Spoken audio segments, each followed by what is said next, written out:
The meeting to order.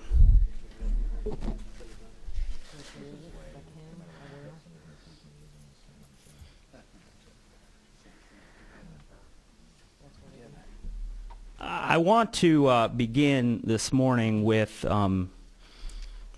obviously I have a full agenda for this meeting, but I want to begin this morning with a bit of a philosophical discussion.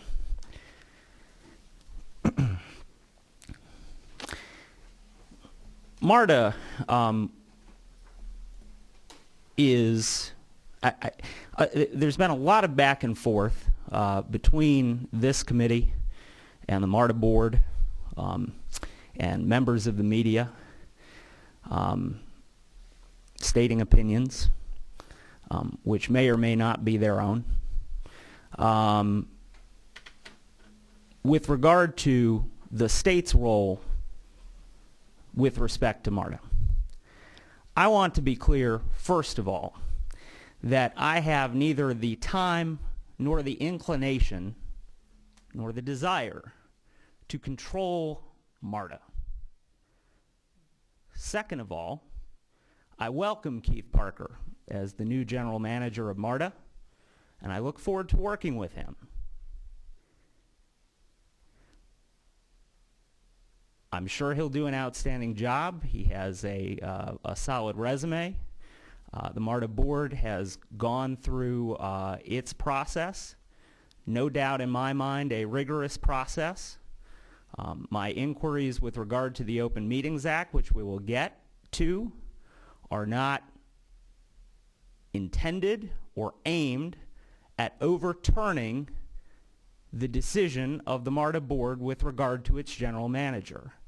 They are, however, aimed at addressing some very serious violations of a very important public policy established by a law of this state. And we'll get to that in a little while. But I want to talk, first of all, just kind of at a philosophical level about the chair's view with regard to the state's role and MARTA. At the end of the day, MARTA is a state-authorized authority. Its enabling law is a state law. It operates within parameters that the state establishes. And to show disrespect for the General Assembly that provides that state law is something that I take exception to as the chair of this committee. We've had testimony in this committee previously by former congressman and former member of the House of Representatives, Elliott Levitas, who took us back to the history of the creation of MARTA. And in that testimony, he talked about the penny sales tax. The MARTA penny, when it was enacted, was viewed by the General Assembly as a big give for a local purpose. At the time, there were no local option sales taxes for things like education and transportation and all the things that we see local option sales taxes used for today. The penny sales tax at the time was a state taxing mechanism. And although the General Assembly was giving up that taxing mechanism for a local purpose at the time, it was nevertheless a state taxing mechanism. That penny is given by the state. It is collected not by Fulton today. It is collected not by Fulton and DeKalb counties in the city of Atlanta, but by the State Department of Revenue and dispersed to MARTA. Now, it's collected in Fulton and DeKalb counties. Some people would say that as a result of that, the state has no legitimate role in oversight of MARTA. I disagree. I pay that penny sales tax. My constituents pay that penny sales tax. And so long as there is a MARTA oversight committee, I intend to do my job on behalf of my constituents.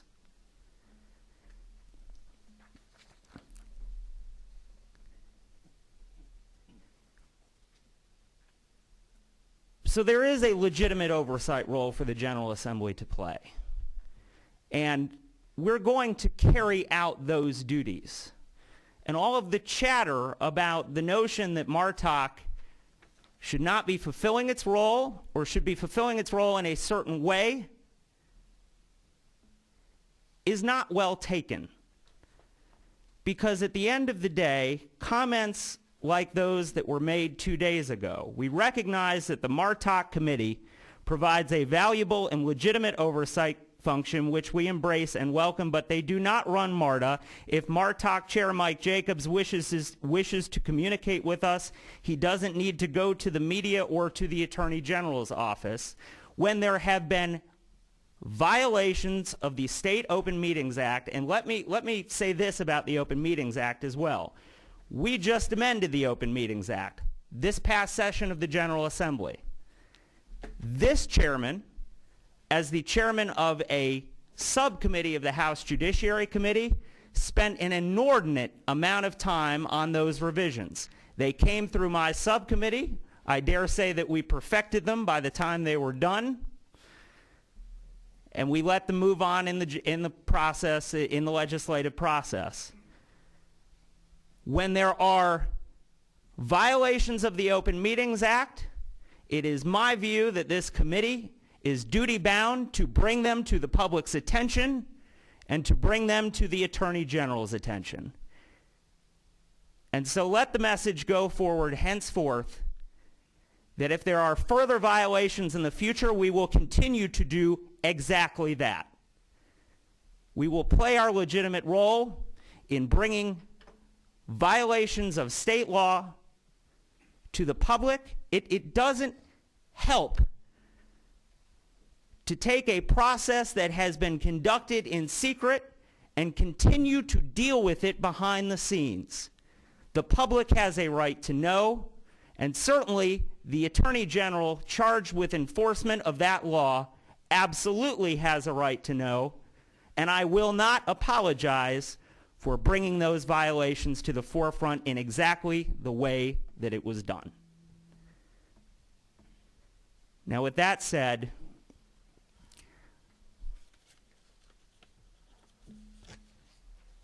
I'll open it up for any comments by members of the committee, because I am not the only member of this committee, and certainly you're welcome to say anything you would like about what I just had to say, and then I'll allow Mr. Daniels to make an opening statement. Mr. Daniels. Thank you, Chair. Thank you, Chairman Jacobs. I have a brief statement, as I anticipate we are going to have a longer than normal meeting today, so I don't want to delay us very long. Hold on, Mr. Daniels. Try it again. Hello, testing. Can you move the mic a little closer? Is there a button down there? Yeah, it's red currently. Okay. Can you hear me better? That's better. Okay. I have a brief statement that I will put forth for the record.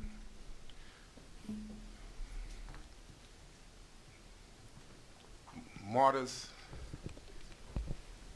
as it stands today, most of the information that's put forth for MARTA has been purely negative.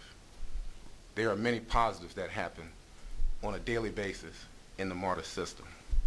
For example, if you look at our key performance indicators, our rail performance is at a 98% on-time rating on a monthly basis. Improvement of our on-time performance in our bus system has improved from the mid-60s to the mid-70s, and obviously there's still room for improvement there. This year, we are approximately $12 million under budget in regards to expenses due to the management, the good management of this organization. This year, we're looking at a break-even fiscal year, which has not happened in several fiscal years.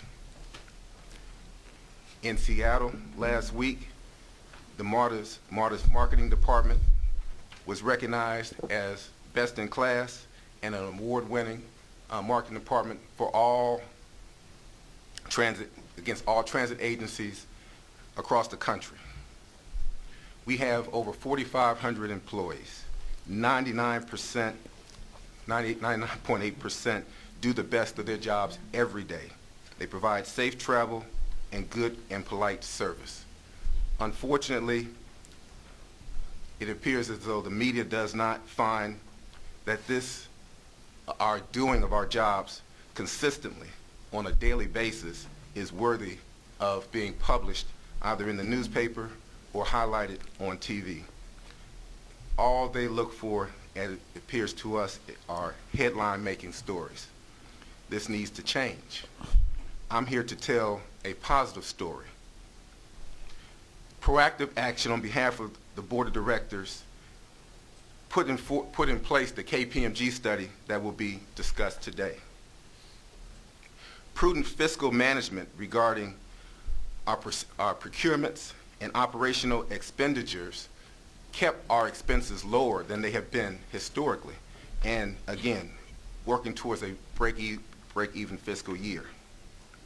Proactive meetings with the staff and the board regarding transit-oriented development strategies are looking for opportunities for new revenue enhancement, which are outlined in the KPMG study.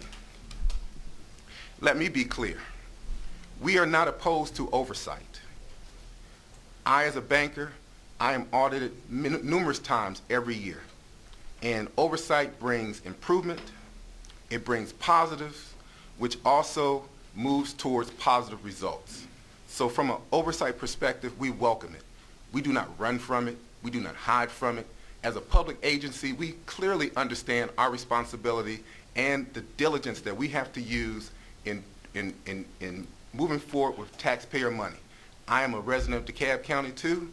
I pay taxes, and I am just as prudent in terms of using every dollar of MARTA's money as I would that of in my own pocket, because I consider it such.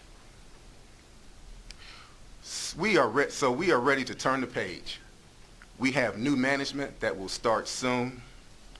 We want a better and continued relationship with MARTOC, our state elected representatives, our local jurisdictions, business leaders, our stakeholders, our community in general. This is the real story of MARTA.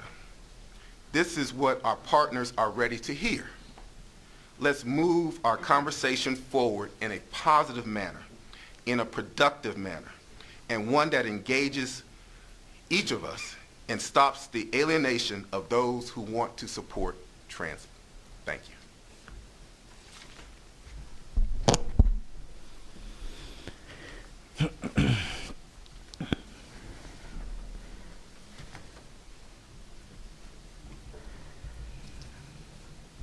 All right. First up, the chair requested the presence of Mr. Daniels, who is here, Ms. Kaufman to speak to the open meetings violations, and Mr. Durrett to speak to the business psychology company study. I do not see Ms. Kaufman or Mr. Durrett in the room. What's the explanation?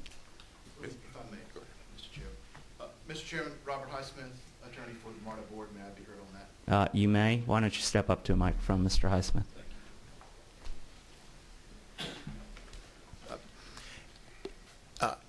As to Mr. Durrett, I believe he communicated directly. I'm told, and I don't know, Mr. Chairman, that he communicated directly with you about his inability to be here this morning. But if I'm wrong about that? I received an email from Mr. Durrett. I do not consider it a valid excuse. Fair enough. Well, that communication from Mr. Durrett. Mr. Durrett was the chairman of the board at the time that the business psychology company work was being performed, or he was one of the chairmen at the time. And it is the chair's view that he is the current board member with the most information about that subject matter, and I would have appreciated his being here I don't know exactly how I'm going to handle his not being here, but I do not view not attending a meeting where inquiries are inquiries about that subject matter are to be made. Do not appreciate his not being in attendance. Mr. Chairman, we have our MARTA's external counsel, Charles Persley, who is going to speak in Mr. Durrett's behalf in regards to your questioning as it relates to the work performed by the business psychology company. All right. As to Ms. Kaufman. I mean, I'll certainly accept the testimony at this point, and then I'll decide how to move forward. But at the end of the day, it's the chair's view that Mr. Durrett has the most relevant information about that subject matter. And Mr. Chairman, you and I have discussed the matter of Ms. Kaufman's testimony. As the chairman knows, the matters about which Ms. Kaufman might make a presentation to the board meeting today are the subject of an ongoing negotiation with the Attorney General's office that I actually began Monday a week ago to resolve some of the issues that you raised in your subsequent letters, Mr. Chairman, of October the 2nd and October the 3rd. And it was the view of counsel, not only me, but other counsel advising the board and Ms. Kaufman that it would be best at this point, given the pendency of that inquiry, that Mr. Persley, who was at every meeting that Ms. Kaufman attended and who advised Ms. Kaufman at every meeting over which she presided during the search process, that he would come and be available to answer questions of the board, and that's why Ms. Kaufman isn't here. I will accept that explanation as to Ms. Kaufman. With regard to your prior notification of the Attorney General with regard to the open meetings violations, specifically, which violations was the Attorney General alerted to? Well, first of all, we are in a process, Mr. Chairman, of negotiating and consulting with the Attorney General's office over open records compliance as it relates to the search process and going forward. We made the Attorney General aware that some of the documentation surrounding the meetings, not the meetings themselves or who attended them, but some of the documentation surrounding the meetings may require review by the Attorney General's office. Again, prior to your correspondence with the Attorney General, and those negotiations are ongoing with the Attorney General. No, I understand that, but I mean, first of all, how did you notify the Attorney General's office? In writing or telephonically? Initially, Mr. Chairman, I called the Attorney General's office because upon becoming aware that there may be some issues, I wanted the Attorney General's office to be aware of them and begin to negotiate an appropriate resolution of whatever issues the Attorney General deems to be appropriate. That hasn't happened yet as far as something that we can present to the board that the Attorney General's office and I and the board and others at MARTA have actually completed negotiating. Was there any written notification by MARTA? There was. Okay. Can you produce a copy of that to me? At an appropriate time, Mr. Chairman. I'm loath to produce a document that is part of an ongoing consultation with the Attorney General's office that right so far is only in draft form, but absolutely. So, well, okay.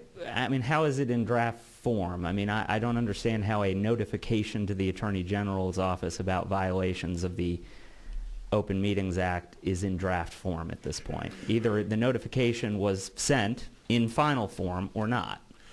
Well, the notification took the form of suggestions to the Attorney General of how we might resolve it. And that's...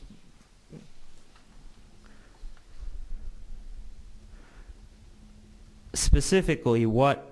All right, so there is no document then that says we believe these violations have occurred and we are self-reporting it to you. There's no document that says that. The word violation that is infractions of mistakes. The word doesn't matter. Mr. Chairman, as I'm sure you understand, in the context of the Open Records Act, the word frequently can matter very much. And what what I identified as part of my review were some, what I will call issues, that should be brought to that was appropriate to bring to the Attorney General's office. Nothing remotely rising to the level of any sort of intentional infraction. Nothing, no meetings were closed that shouldn't have been.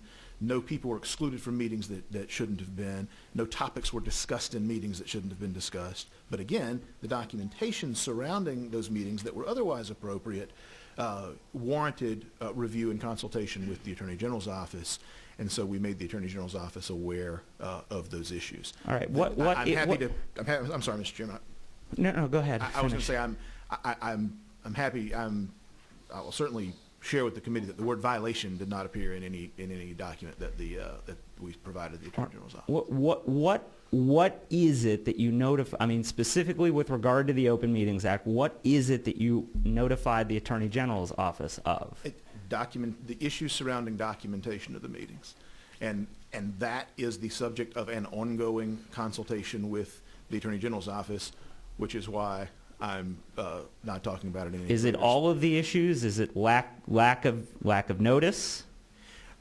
I can say that all the issues that the chairman raised in his correspondence with the Attorney General's office are presently the subject of ongoing consultations and negotiations with the Attorney General's office. I understand that, Mr. Highsmith, but that's not my question. My question is, what was self-reported by MARTA? Well, Mr. Chairman, first of all, there was a self-report by MARTA of issues surrounding documentation of the meetings, all of the documentation of the meetings. Most of the chairman's issues that he made the Attorney General aware of also surrounded documentation of the meetings. I think that if we were to get into the substance of those negotiations here today with the Attorney General's office, you and I might disagree on what conclusion should be reached from some of those documents. But again, because that is the subject of a consultation and ongoing negotiation with the Attorney General's office, there's a limit to which I can responsibly comment on that here in a public. I understand that, but you understand that the public response by MARTA with regard to the notification by the chair of the open meetings violations is that we self-reported. What did you self-report? I mean, that's what I want to know. And I mean, nothing that you've said thus far, Mr. Highsmith, provides an answer to that question. What did you self-report? I'll say again that just failure of documentation. I mean, is it? The word failure didn't appear either. I don't. Okay. In the communication, Mr. Chairman. And I know that you understand the position that I'm in, Mr. Chairman. Given that it's an ongoing negotiation that hasn't yet, I believe it will be resolved quickly, and that I believe that the very moment that it is resolved with the Attorney General's office, then every bit of this will be the subject of proper open inquiry by this committee or anyone else that wants to review what the Attorney General does. And I don't mean to say that this inquiry is improper. That's why we're all here. That's why we produced Mr. Persley as you requested to talk about these things. But there are limits to which I can responsibly comment about a matter that is the subject of an ongoing negotiation with the Attorney General's office, right. and negotiation that was expanded, Mr. Chairman, significantly in its not in scope, but in its potential outcome by the correspondence from the chair. So not everything was self-reported then? No, I believe that every issue in broad terms, Mr. Chairman, was self-reported. And again, the goal here was to quickly get to the Attorney General, not to spend 3 weeks coming up with a perfect comprehensive self-report of everything the Attorney General might find himself interested in, but rather to quickly alert the Attorney General that we've identified some issues with the documentation surrounding these meetings. We want to bring them to your attention and begin the process of resolving whatever issues that you as the Attorney General might see in what we've provided you. And that process is ongoing, and it's a process with which we are cooperating fully, as we're cooperating as fully as we can responsibly here with this committee's inquiry. All right, let's move on. Thank you, Mr. Highsmith. In light of Mr. Highsmith's explanation as to the whereabouts of the two witnesses, I am going to remove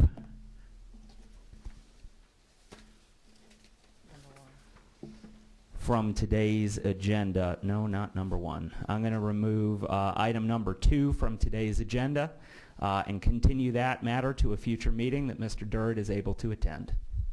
Mr. Chair, I have a question about item number 1. Mr. Highsmith or anyone at MARTA. Certainly. Mr. Highsmith, if you can, we are, let me say though, Senator Fort, we are going to have, I'm going to call Mr. Pursley up to sit next to Mr. Daniels, and we are going to ask direct questions. So, okay. Whoever can answer my question, whether it's Mr. Highsmith or Mr. Pursley, whomever else. Why don't we, Senator Fort, why don't we go ahead and get the panel assembled, and then we'll allow you to ask questions. How's that? Okay. Mr. Pursley, if you'll come forward and sit next to Mr. Daniels. Mr. Highsmith, you're welcome to do so as well. Mr. Chair, while they're assembling, Mr. Chairman, the question actually is of yourself. Certainly. Yeah. Presumably, you're going to ask this body to take some action on the witnesses that could not appear or failed to appear, based on your comments that presumably that may be the case. Do you have a copy of the invitation and the response which you have deemed to be inadequate? I do. There was an email. It was emailed, and there was a response this week. And in any event, in order to address that situation, like I said, Representative Mitchell, I'm going to continue the matter, and we'll schedule it at a time that's convenient for Mr. Durrett. Okay. And you'll give us the invitation and the inadequate response as well? I will give you the emails, Billy. Yes. Representative Mitchell. Okay. Senator Stoner? Okay. All right. Why don't we go ahead and move on to item number 1.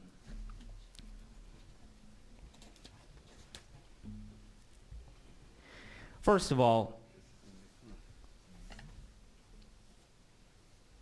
let's start here. I'm gonna do a little editorializing, and then I'm gonna ask some questions. The violations of the Open Meetings Act that occurred here have been painted as minor technical violations. I've seen that repeatedly in the press. I've heard that directly from sources within MARTA. I do not view them as minor technical violations at all. And again, as I said previously, this does not get to and is not intended to get to the outcome of the general manager selection process. Mr. Parker has been selected as general manager. I think he has good qualifications for that position. That decision should stand. And that's not what this is aimed at. What this is aimed at is the fact that it is the public policy of this state that meetings of a public agency cannot be held wherever the agency sees fit, whenever the agency sees fit. And so my first question is, having requested documents with regard to the meetings of the selection committee and the board that were held, where are the meeting notices?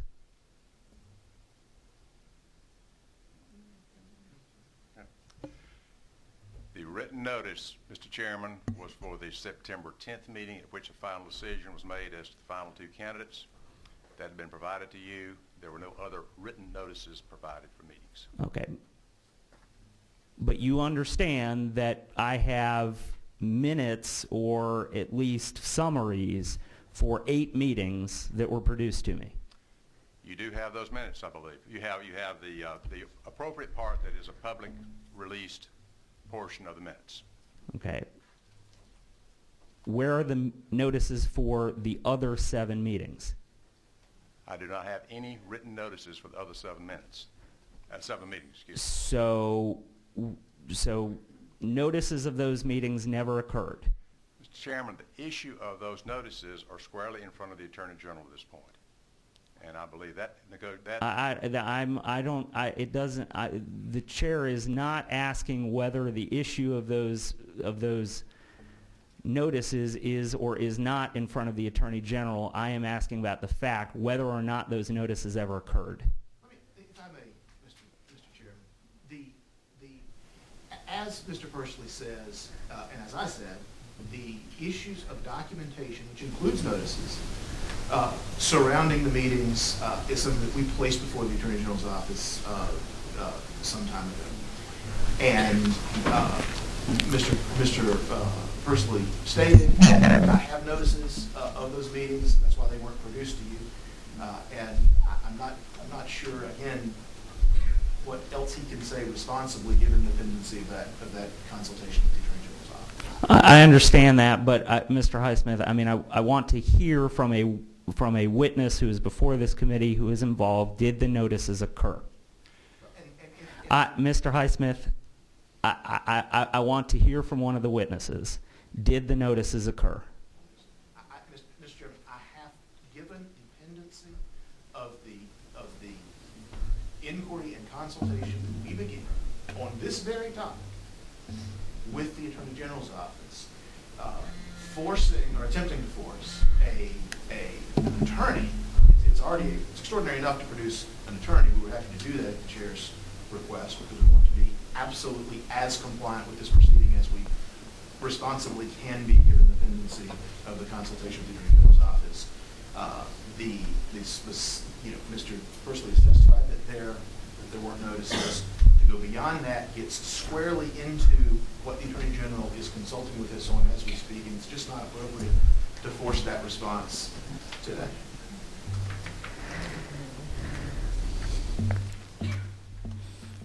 Are there notices for the other 7 meetings? Do they exist? Mr. Highsmith, I want to hear from either Mr. Daniels or Mr. Pursley. I'm sorry, Mr. Chairman. I was advising Mr. Pursley. I wasn't attempting to ask the question. I understand, but again, I am asking a question of fact. Do the notices exist for the other 7 meetings, or do they not exist?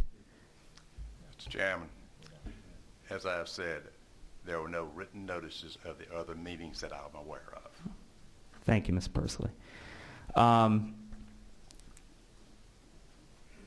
Did all 8 of these meetings occur at MARTA headquarters? No, sir. Where else did they occur?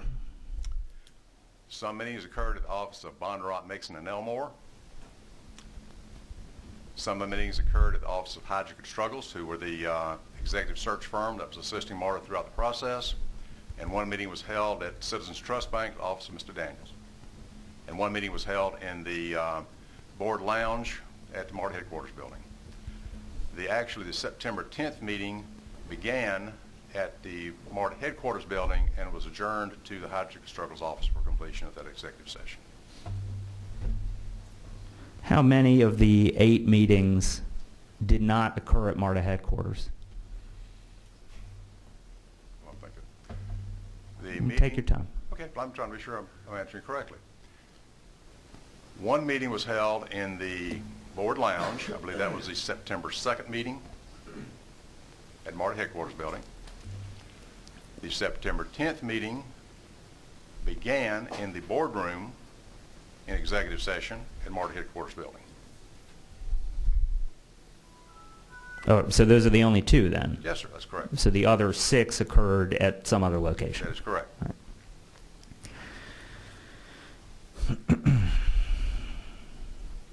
All right. Before I move on from the notice issue, I'll recognize members of the committee to ask questions. We'll start with Senator Fort. Is your mic all right? You're 19? 18. 18. Senator Fort. I agree with the chair that the issue of open meetings and open records is a very serious one. I have a history of being engaged in these issues with the Atlanta Public Schools, the Piedmont Park Conservancy, and forcing them to comply with open meetings and open records issues. So I'm very clear. I have a history.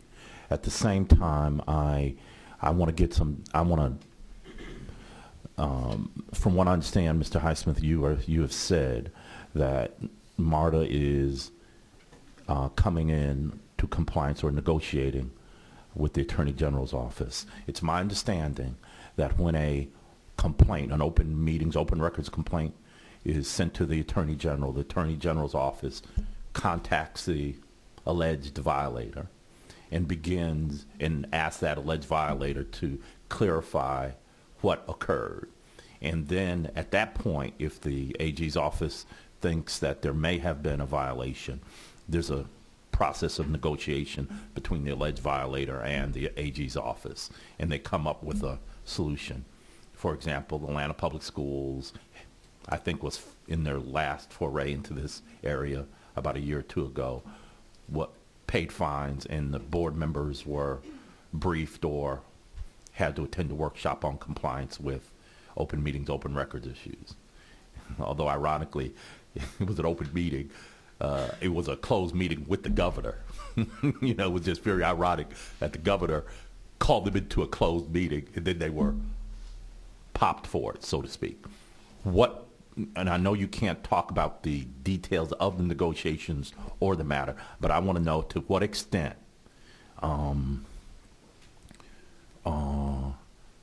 where MARTA is insofar as the Attorney General's office is concerned.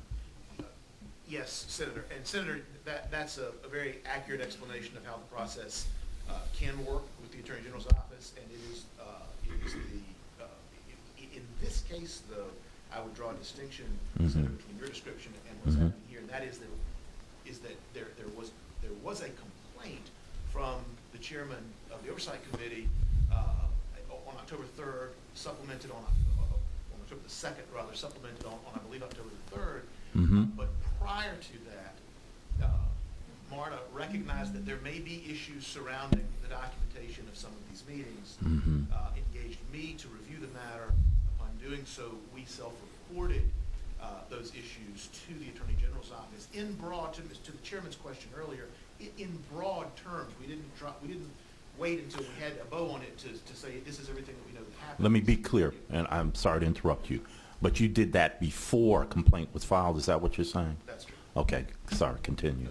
And so so we made an inquiry first by telephone and then in writing to the chairman's question earlier to say we believe there's some issues. We understand that you are the authority that has the ability to enforce and negotiate resolution of those issues, and we would like to start that process, and we have started. Those negotiations are ongoing. The Attorney General has asked for documents, which we've provided, and we expect, frankly, to hear from the Attorney General shortly on his office's suggested resolution to the matter in response to our suggested resolution to the matter. And I think it's important, Senator, to note that at no point has there been an allegation of anyone excluded from a meeting who shouldn't have been, a meeting held at a place it's not permitted to hold a meeting, or topics discussed at a meeting that shouldn't have been, or persons excluded from meetings that shouldn't have been.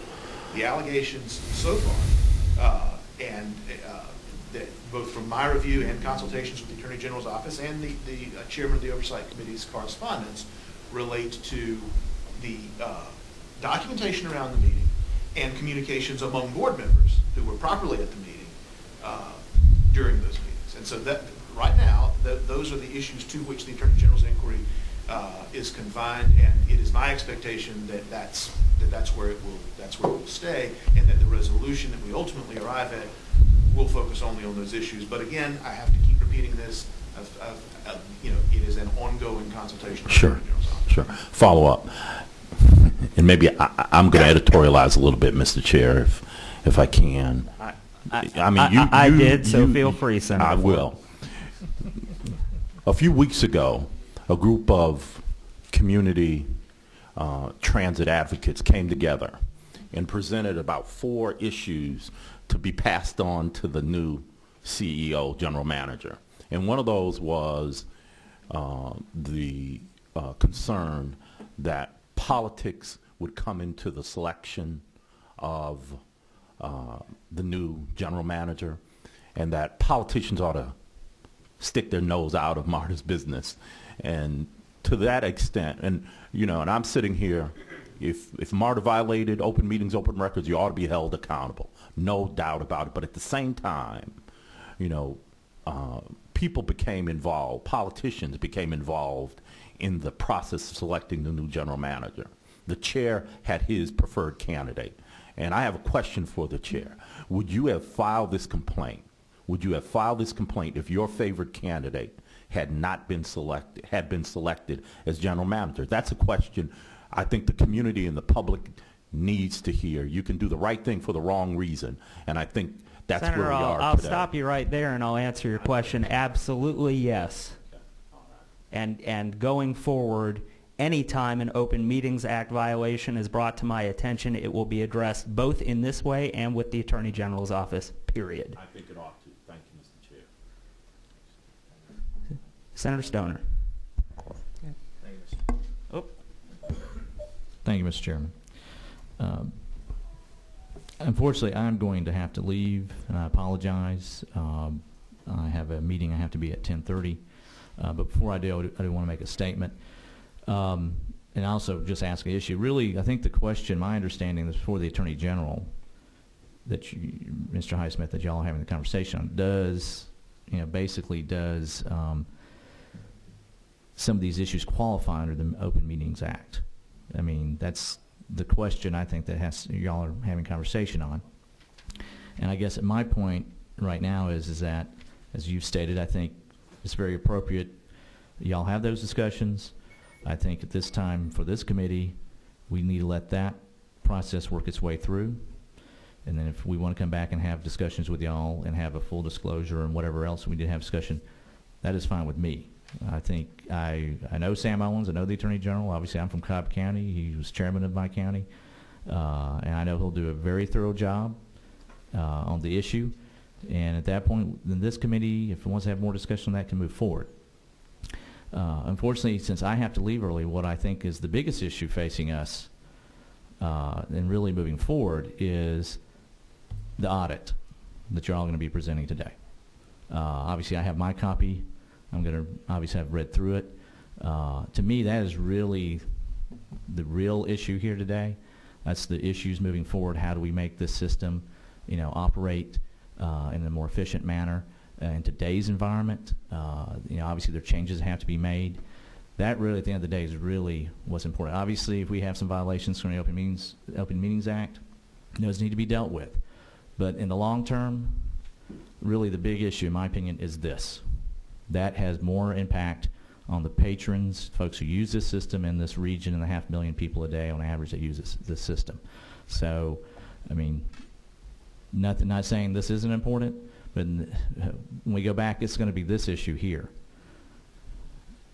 Not if there was some misinterpretation or misunderstanding, or if there was not understanding the Open Records Act, or some alleged violation.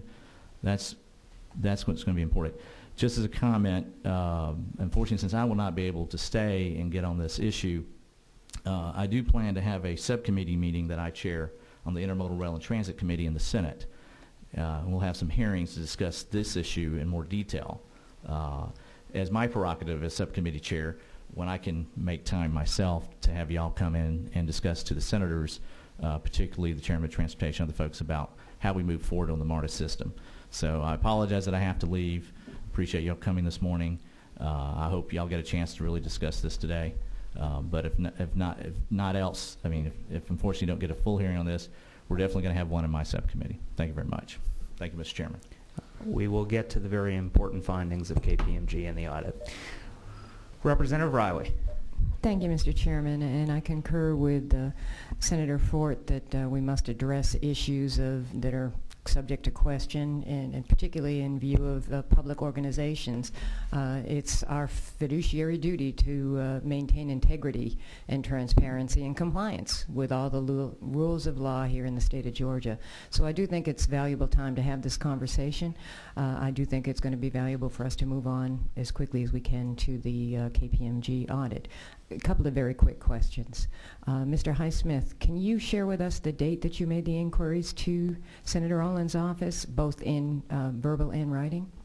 It was a couple of weeks ago, Representative. Not having my calendar in front of me. It was late September, or it was not long before the chair's letters to the Attorney General were provided to me. I don't want to suggest that it was weeks before that, but again, the meetings, some of the meetings that are the subject of the inquiry took place as late as mid-September, and the self-report on the issues was within a couple of weeks of that, and I could provide the exact date if I review my calendar. Would it be pertinent for this committee to request a copy of the inquiry that you made, written inquiry to the Attorney General's office? Well, again, the form, that's to the chair's question earlier. The form of that inquiry, my original notice was on the telephone. I called them and said, look, we've identified these issues, how should we resolve it? I then provided a writing to them at their request that took the form of a suggested resolution to the issues. Now that document was a draft that will be changed a million times, before or if it's ever executed by the Attorney General and by the MARTA board. So that's what it was, and because of that form, because it itself took the form of a part of the negotiated resolution, I think that out of deference to the process that General Olens has us going through, that I need to share that document only when General Olens has commented on it and made it part of his findings.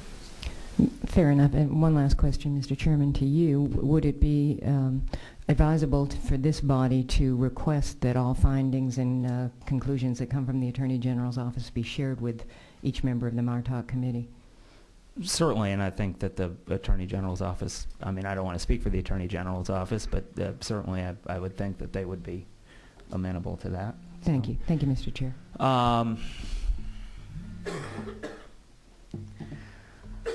Mr. Daniels, I only have one other line of questioning, and that is this. As I understand the selection process,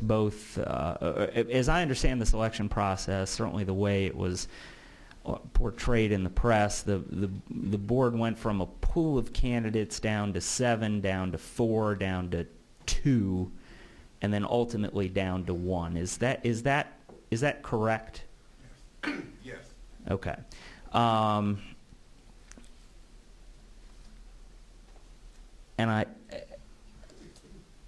how many votes in public were there? Just the 1 to get down to 1? Yes, there was 1 vote. All right. Were votes conducted to go from a larger pool down to 7, down to 4, down to 2?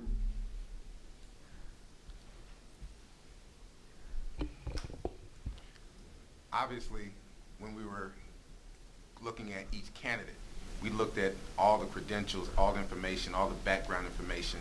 There was a great deal of vetting that was going on in terms of not only interviewing with the candidates, but looking at all the information that was selected. The search firm obviously were making recommendations, but it was the decision of the board. The search firm would make a recommendation, but it was the decision of the board in terms of how we were to move forward down to each candidate. Okay, so ultimately a decision was reached to go down to 7, Right. and a decision was reached to go down to 4, Right. and a decision was reached to go down to 2, Right. and then a decision was made on the finalist, and it was only that decision on the finalist that had a vote conducted in public. Is that correct? That's correct. As told to us by our counsel, the only vote that needed to be taken in public was that once we named the final 2 candidates, and we had to go public with that for 14 days prior to the final candidate being selected.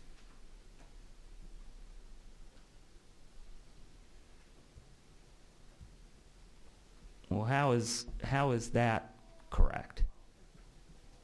Mr. Persley? How is that correct?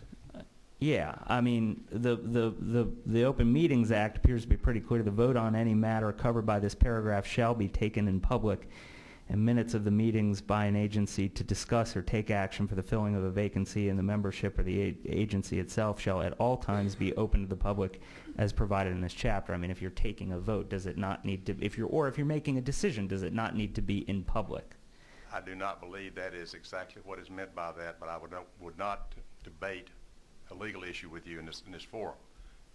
Whatever I advise the board on. And actually, I don't, Mr. Pursley, I don't want you to speak to what you advise the board on. And Mr. Daniels, I would like you to stop speaking to advice that Mr. Pursley gave you, because it is attorney-client privilege, and I'm not inquiring into attorney-client privilege matters.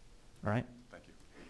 Well, if I may briefly, Mr. Chairman, I think the fact that there was ongoing counsel provided to the board, not the substance of it, but the fact that there was ongoing counsel provided to the board by Mr. Pursley is relevant to the committee's inquiry. We want to make that clear that at all times the board was it had the counsel Mr. Pursley through this process. But and I thank you, Mr. Chairman, for acknowledging that the substance of those communications absolutely shouldn't be discussed. All right. And my final question or line of questions, I know I just said that one was the final one. That was the second to last. This really is the final one. The documents, and do you need a copy of the documents that you produced to me if I'm going to ask? You have them in front of you? Do we have, are there other copies? They're attached to my second letter to the Attorney General, Senator Fort. Starting with the,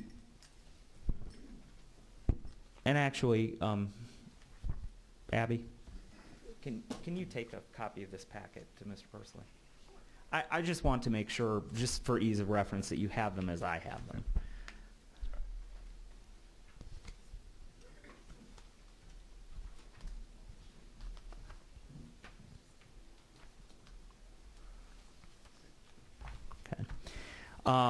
If you can turn in the middle of the packet to the first set of executive session minutes. March 15th, 2012, Senator Fort.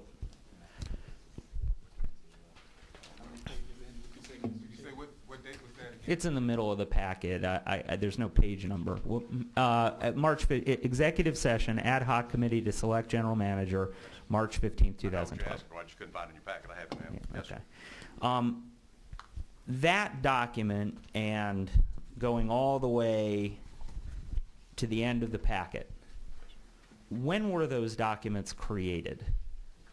at various times. The executive session ad hoc committee to select general manager with the various dates of each meeting, those were done shortly after the committee finished its work on September 10th. They were put together as a package. The affidavits from Ms. Kaufman were done during the week of the 24th. I believe she signed them on the 27th, and they were added to the minutes, which were prepared shortly after the September 10th meeting of the committee. All right, so then it is a correct statement that all of these materials for the 8 meetings dating back to March 15th were created in the month of September. Is that correct? They were finally prepared in the month of September. The minutes were written down handwriting as each meeting took place. I then typed them up once the committee completed its work, and at the same time I typed the actual minutes, which are being held pursuant to the Open Meetings Act. I prepared the list of who was present and also the affidavit for Ms. Kaufman. All right, so there is a handwritten set of minutes somewhere. Not anymore. I put those into a typed form from my own scratching, if you will. I wrote things down as the meetings were going on, and then at the conclusion of the committee's work, I put them into a typed form that are being held as appropriate under the Open Meetings Act. Okay, but these documents, the actual computer documents, were prepared in the month of September. That is correct, sir. All right. That is all the questions that the chair has. Senator Fort, your light's on? Yeah, I just have one question of our counsel or anyone on the panel who can answer the question.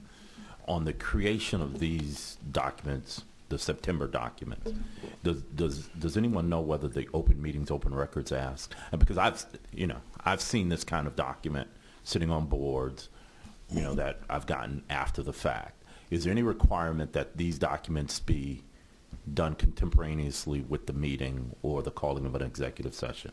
I'm asking that. If you can answer, Mr. Pursley, if our legal counsel can answer that. In the Open Meetings, Open Records law, is there any requirement that they be created at the same time? The timeliness of documents is one of the issues in front of the Attorney General right now. We've asked him to take a look at it and see, give us his reading and opinion of the timeliness of everything that was done.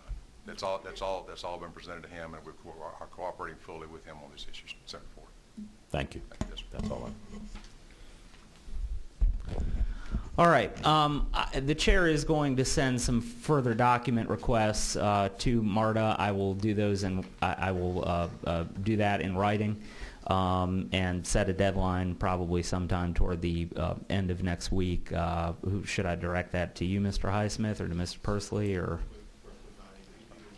If you send them to me, I'll make sure that some of them may be directed to Mr. Pursley, and if you send them to me, I'll make sure we get the right place. All right. Y'all may be excused. Thank you. Thank you. Mr. Chairman, I was also going to talk about the Terry Dockery matter, but that is off the agenda now. That is off the agenda until I was here for, may I have the excuse? you certainly may. Thank you, sir. All right. I'm not going to, let me get back to my agenda.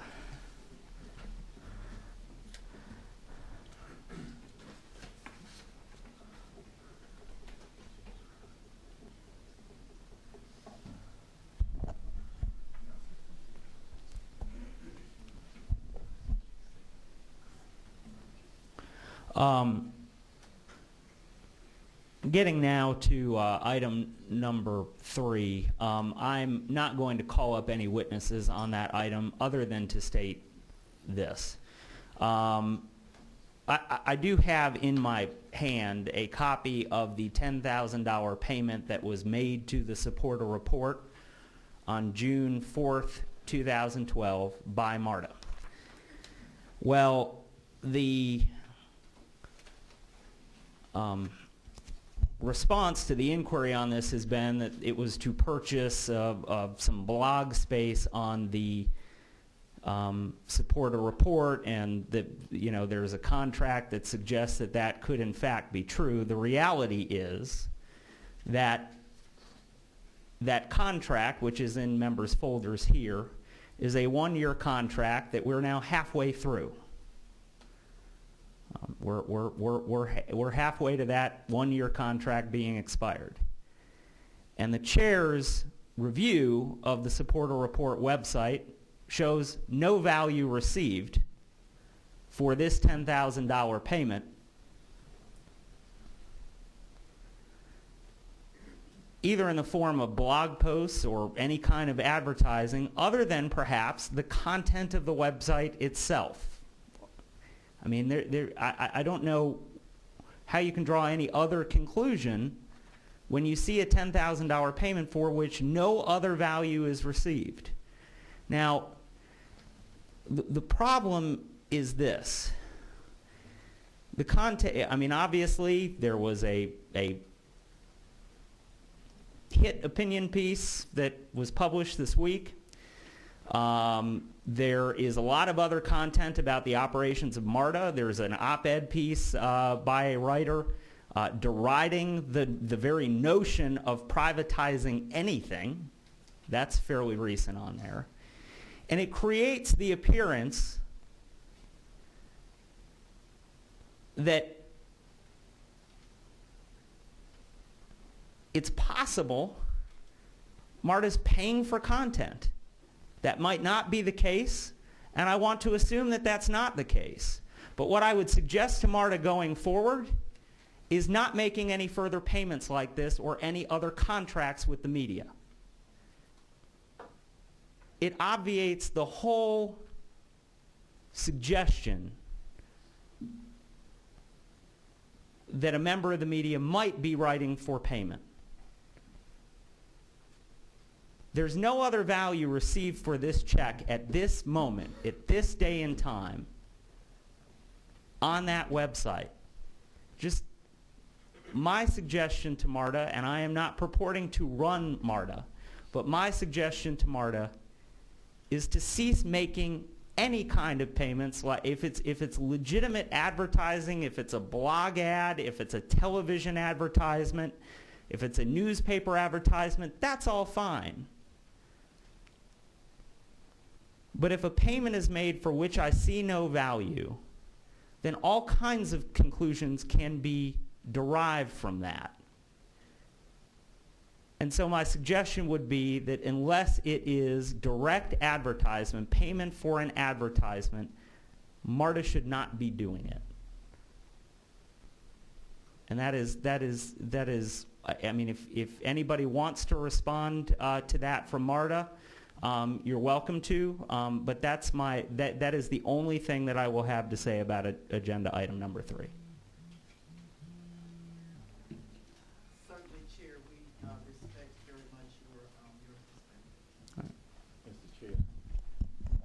I can assure you, however, that and I'm so glad that there's never any thought about any pay for or whatever. It certainly was not, and quite candidly, the fact that we as an agency have not been timely in terms of what was actually the intention of that is really not acceptable. And I'm quite sorry.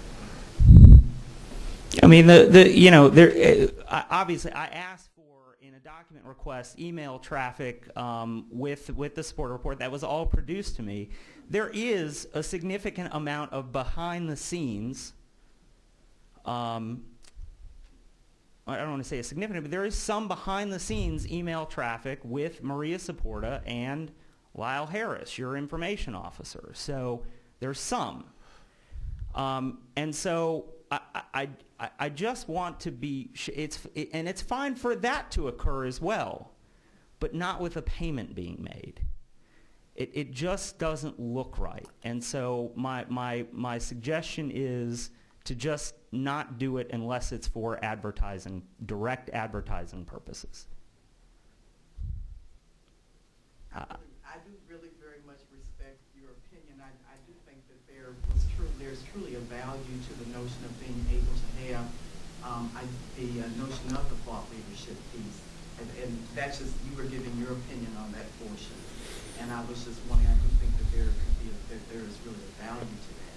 But I will also say that the notion that there has not been anything that has been produced at this point is problematic. Senator Ford. Yeah, Mr. Chair. Let me say this. I mean, we can go into a lot of detail about how advertising goes on in this town, particularly with not just with the supporter report, but with the Atlanta Journal-Constitution and opinion pieces that appeared there, and who advertises with that newspaper. I came to be familiar with that with the Grady Hospital situation. But I think at this point, Mr. Chair, with the open records, open meetings thing, that's one thing. But with this, I just don't think it's fair to make the accusation that any journalist's tone or content is affected by this contract, unless you can draw the nexus, a direct nexus. I think it's unfair to not only MARTA, but I think it's unfair to the journalists involved, and that's just my opinion. But I'd like to ask a question, because I'm not familiar with thought leadership, the concept. Can someone tell me what that is? I mean, what the idea was? I can tell you. Yes, ma'am. Thank you. Dr. Scott, if you can come to the microphone. I've been admonished by the gnomes that run the cameras. I know you're probably saying to yourself, she's getting ready to really dig a hole now, but let me I'll be very candid in terms of staff. I want to tell you, probably I vaguely recall it was sometime around the spring, so it would have been around this time, that spoke to me out of external affairs that said, you know, there's an opportunity to potentially be able to do something. There's a thought leadership in terms of what the supporter report does is, and I can tell you there are times that I'm not delighted in terms of what I wish it would be said in a different way, because I'm just going to tell you, I think she's an individual who, for us, has called it like it is. And there have been times when I said, oh my God, you know, that's not what we intended, whatever. So I'm just making that comment. So the supporter report is Maria Supporter talking. It's Maria Supporter. This tab that is a thought leadership piece is really to provide an opportunity for individuals in key areas, whether it's health or technology or transit or land use, sustainability, quality of life, to be able to actually elicit from practitioners, from subject matter experts, from interested public members in key subject areas, their thoughts regarding particularly key areas, okay? Our staff's intention was not to just talk about MARTA, but in this entire churn of how important the issue of transportation is, and certainly regional transit, has been to in fact wind up having an opportunity for not just MARTA to say, but community folks, other transit agencies to be able to actually offer thoughts in terms of the value, the outcomes, the importance of transit. So that is what that, and whether it would be public transit in this venue, it could be affordable housing, it could be health and technology, it could be, that's the intention of that. It's a commentary which is not what Maria Supporter thinks, but actually a broader perspective. Now that's the intention, and that's what we were investing in, was that broader opportunity. Thank you. Representative Mitchell, do you have anything? Mr. Chair, that was essentially my question. I want to thank the GM for giving us that background. But since her name was mentioned, I think you would agree with me that nothing should be suggested that the Maria Supporter has done anything but appropriate. She is certainly an esteemed journalist, and I'm glad for the background. I also want to thank you, while you're standing up there, for asking for the commission of the KPMG audit, which brings us to this point. Thank you very much. And thank you for your support in this committee for our expansion of what the normal reviews had been, to honestly get to the assessment that's been done by Mr. Chair, KPMG. you know, I think it's most appropriate that we ask questions about contracts that MARTA enters in. As a matter of fact, that is essentially what the purpose of this oversight committee is for. But I will tell you, when I first saw this, I thought that this was an attempt by MARTA, and I think there should be much more ongoing attempts to do so, to in fact change the perception of MARTA. I believe that the greatest hindrance to MARTA's success is the appearance, the perception of MARTA, and I believe if that can change, a lot would change with it.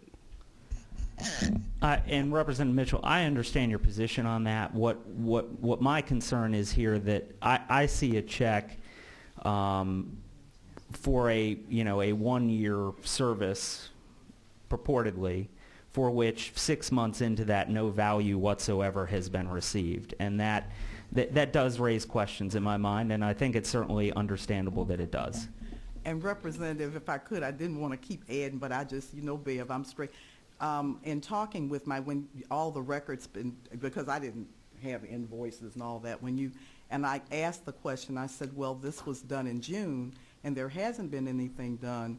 What is the deal, okay? And prior to even the comment that you're raising, I'm just being honest, they just said, Doc, we know we were behind, but actually we had talked with not Ms. Supporter herself, but an associate of hers, and had been told that they understood, because so much was going on, why we were delayed, and in fact were at no additional cost not going to actually activate until we began. And my understanding is that's supposed to happen in about a 30 to 45-day period of time. So I just wanted to offer that just straightforward in terms of the glitch in the timing. Thank you, Dr. Scott. All right. Mr. Roberts, KPMG.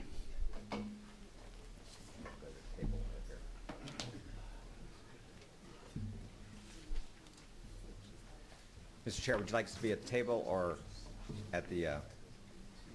Yeah, however you would feel most comfortable. I did ask for well, I would imagine you guys have a PowerPoint, and someone's going to need to operate that. That can only be done from there. Got it. Okay. But you're more than welcome to join us at the table there. Do you want to move it?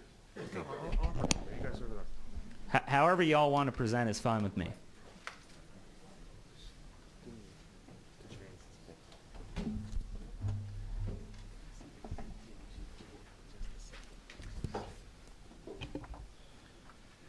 Do you have, I think not every member has a copy. Do you have extra copies with you?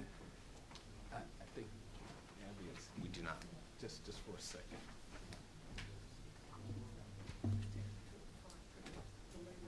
Here we go to the rescue. Thank you, Mr. Chair. Outstanding. Thank you. I think Vincent would have known seconds ago. I think he went to get his. Oh, well, leave them one. Yeah.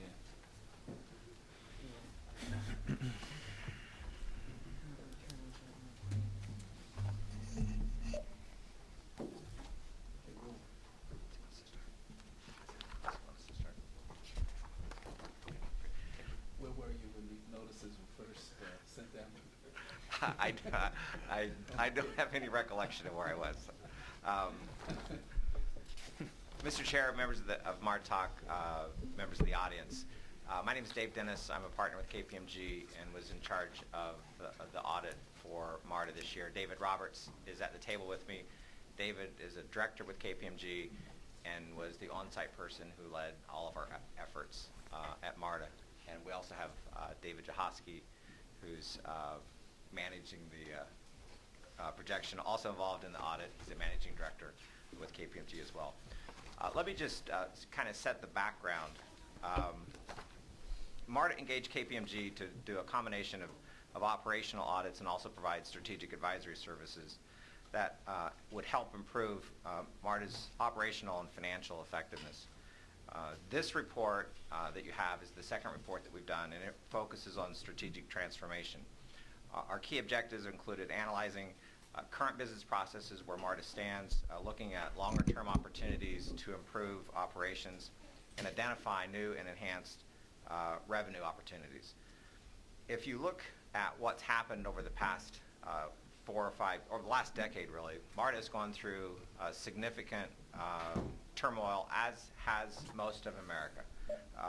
2 significant recessions, one of which was probably the most significant recession for most of the people in this room.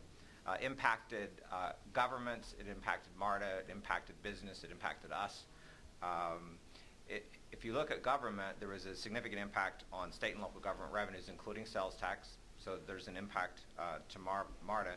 And sales tax, we talked about earlier, accounts for 50% of MARTA's revenue. You compound that with ridership declines, and then look at the things that MARTA has done to change its cost structure. You still have a situation where MARTA has systemic imbalances in its fiscal operations. I think on the positive side on MARTA, you look at what it does. It employs 4,500 people. It has a $288 million direct impact on the economy, and its presence generates 25,000 jobs statewide. If you look at the next slide, MARTA's taken a number of efforts over the past several years, and this is similar with most governments. MARTA has frozen wages, they've had furloughs, they've had RIFs, they've increased employee contributions to medical premiums, co-pays, and the like. So MARTA's done the normal things that all governments and business has done as well. These things aren't just happening in government, they happen in corporate America as well. And MARTA's taken they've taken the opportunity to identify the short-term savings, and they've done those. In 2011, MARTA commissioned phase 1 of the report, which is to study if efficiencies can be obtained, and that report was issued in late 2011. This report really focuses on the next stage, which is identifying some of the longer-term opportunities that MARTA can implement. I'd like to talk about the scope of the project. There were really two tasks that we had. There were fixed tasks going into this second report, and there were what we'll call variable tasks. On the fixed tasks, we wanted to look at the capital and operations and maintenance gap assessment. Look at where the finances stand at a pretty high level for MARTA over the next decade. Look at staffing analysis compared to MARTA's peer transit agencies. I'll also look at some personnel cost containment. Personnel is a significant piece of MARTA's operations. On their cash flow every year, it's the most significant line item. So look at healthcare claims, fringe benefits, attendance, workers' comp claims, and collective bargaining. And then separately do a regional transit analysis, which compared MARTA's operations to its peers outside of staffing. And the last thing that was on the fixed task was identify those revenue opportunities for MARTA. There's variable tasks and we call it variable because we didn't want to presuppose that we knew what the answers were going into the process. So we wanted to take a look at a wide range of activities and tasks that MARTA does and do a 30-day assessment to determine where there were real opportunities for cost savings at MARTA. And so we looked at a number of factors, scalability, size of opportunities, complexity of transaction, to see whether there were opportunities in savings. And we specifically looked at sourcing, and sourcing is identified in 7 different areas. We had 12 tasks in 7 areas where there are opportunities for sourcing. Dave will talk a little bit later about we put about 50 different tasks through a screen, and from those 50 tasks, we identified 12 where we believe there are significant opportunities for sourcing. Supply chain assessment is important. MARTA has a significant amount of inventory. There are a number of things happening in the private sector to better manage inventory, and it's a changing and evolving process. And so we're looking at supply chain assessment. Also looked at technology, specifically the system that MARTA is using is Oracle. There are parts of the Oracle implementation that MARTA has not fully implemented. Full implementation of those will cost some investment, but there will be payback. So we identified those areas, and then also looked at a procurement review. On slide 5, we talk about the capital operations and maintenance gap. At a high level, if we look at these are MARTA's numbers. These are what they've come up with from their projected revenues and their projected expenses. Systemically, they have about $25 million per year more projected expenses than revenue. Long term, that simply isn't sustainable. So MARTA needs to deal with its long-term cost structure. If nothing is done, this includes a 2% annual adjustment for inflation, but doesn't assume changes in compensation. And MARTA, as we mentioned earlier, has gone 5 years, I believe, without pay adjustments. And this does not contemplate future pay adjustments. So this is just status quo, doesn't look at adjustments for future federal funding. If nothing happens, if MARTA doesn't change its business, by 2016, MARTA will not be compliant with its 10% minimum reserve fund requirement. And by 2018, MARTA will have exhausted all of its reserves. So MARTA is in a position today, in 2012, to identify opportunities that it can implement so it can make the changes before it gets to the point where it violates its minimum reserve requirement or exhausts it in 2018. So that's really the assessment. On the capital side, this is their projected capital spend. This is not a wish list. There are other things that I think MARTA and all infrastructure agencies can do to improve infrastructure. Last week, Dr. Scott referenced an American Society of Civil Engineers report that suggested there were $82 billion of unfunded infrastructure in the U.S. That report also talks about a grade that it gives infrastructure, and the grade changes from year to year, but it averages around a D. So there are significant investments that need to be made in infrastructure. MARTA is an aging system, so this doesn't contemplate significant adjustments to infrastructure, expansion, moving to a third line. Doesn't deal with any of those things. It just says they've got enough money to spend what they've budgeted on the capital side, but not on the operation side. You do have a question, Representative Sure. Mitchell? Now, you know what, it might be wholly appropriate that we allow him to finish. And Sure. then I'll do, because I've got one and a half, and I presume that It sounds like there might be more? Right. Okay. Continue. Okay. So that just sets the stage that there's a systemic issue at MARTA. MARTA management, this oversight body need to make changes in how it operates so that it continues to comply with its minimum reserve requirement and preserves the infrastructure that has been a significant investment by this area, this region. Having said that, I'll have David talk about some of the other details in the report. Specifically, now we'll talk about the staffing analysis. Mr. Roberts. Yes, sir. Thank you, Chairman. So getting into more details in terms of our scope, one of the areas we were asked to do was to do a staffing analysis. So to look at MARTA compared to some of its peers for staffing counts by function. KPMG worked with MARTA, and we identified 5 peers that we compared MARTA's back office functions to. Obviously, MARTA is a larger organization, so in order to normalize the data, we use ratios. So we broke down MARTA into different functions, such as finance, and then within finance, such as accounts payable, accounts receivable, etc., and determined headcount for MARTA and its peers, and then normalize the data by using ratios of headcounts by function to the total employee count for the organization. The results of the back office staffing analysis that we did showed some unfavorable variances, or areas where MARTA has higher staffing compared to its peers in certain areas. Those areas include IT, revenue operations, and contracts and procurement, which includes contract administration, record management, and inventory. Some of the contributing factors we believe relate to manual work processes, utilization of technology or lack thereof, and then different statutory and local requirements.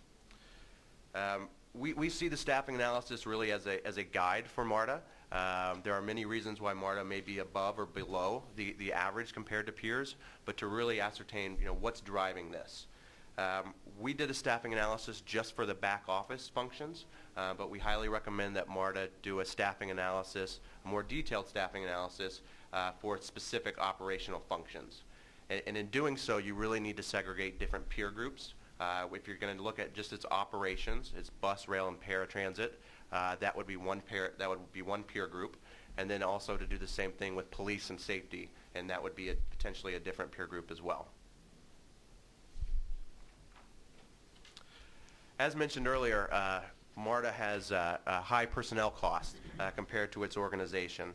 In fiscal year 11, MARTA had approximately $345 million in personnel costs, which represents about 77% of its total operating budget. We identified 5 areas to further dive into so that we could identify root causes for the high personnel costs. The first one is in the area of healthcare claim costs. MARTA's healthcare claim costs are approximately $9 million higher than the national average, and that includes both public and private sector. Obviously, we have many more details in the full body of our report, but we are recommending that MARTA should restructure and renegotiate some of its plans and work rules as well. In terms of retirement costs, MARTA's annual retirement costs are approximately $22 million higher than national average, including both public and private sector. MARTA currently has some legacy plans that's related to defined benefits. The third area is related to attendance. MARTA has high absenteeism, which carries a need to for the organization to have extra employees to make up for that absenteeism. We did analysis and we tried to segregate absenteeism between what could be planned and unplanned. So we removed holiday, personal time off, vacation, and sick leave. From removing, the amount of absentees or absence that could be quote-unquote planned, cost MARTA approximately $10.9 million annually to backfill for the unplanned. Some of the unplanned are required, such as FMLA, and MARTA did have some mandatory furloughs, but if you further remove those out, you're left with about $8.2 million on an annual basis covering for the absenteeism.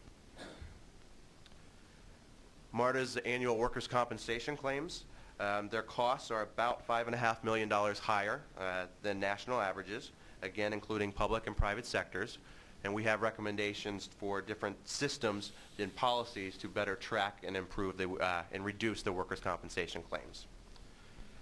And lastly, the area we're asked to look at is collective bargaining agreement.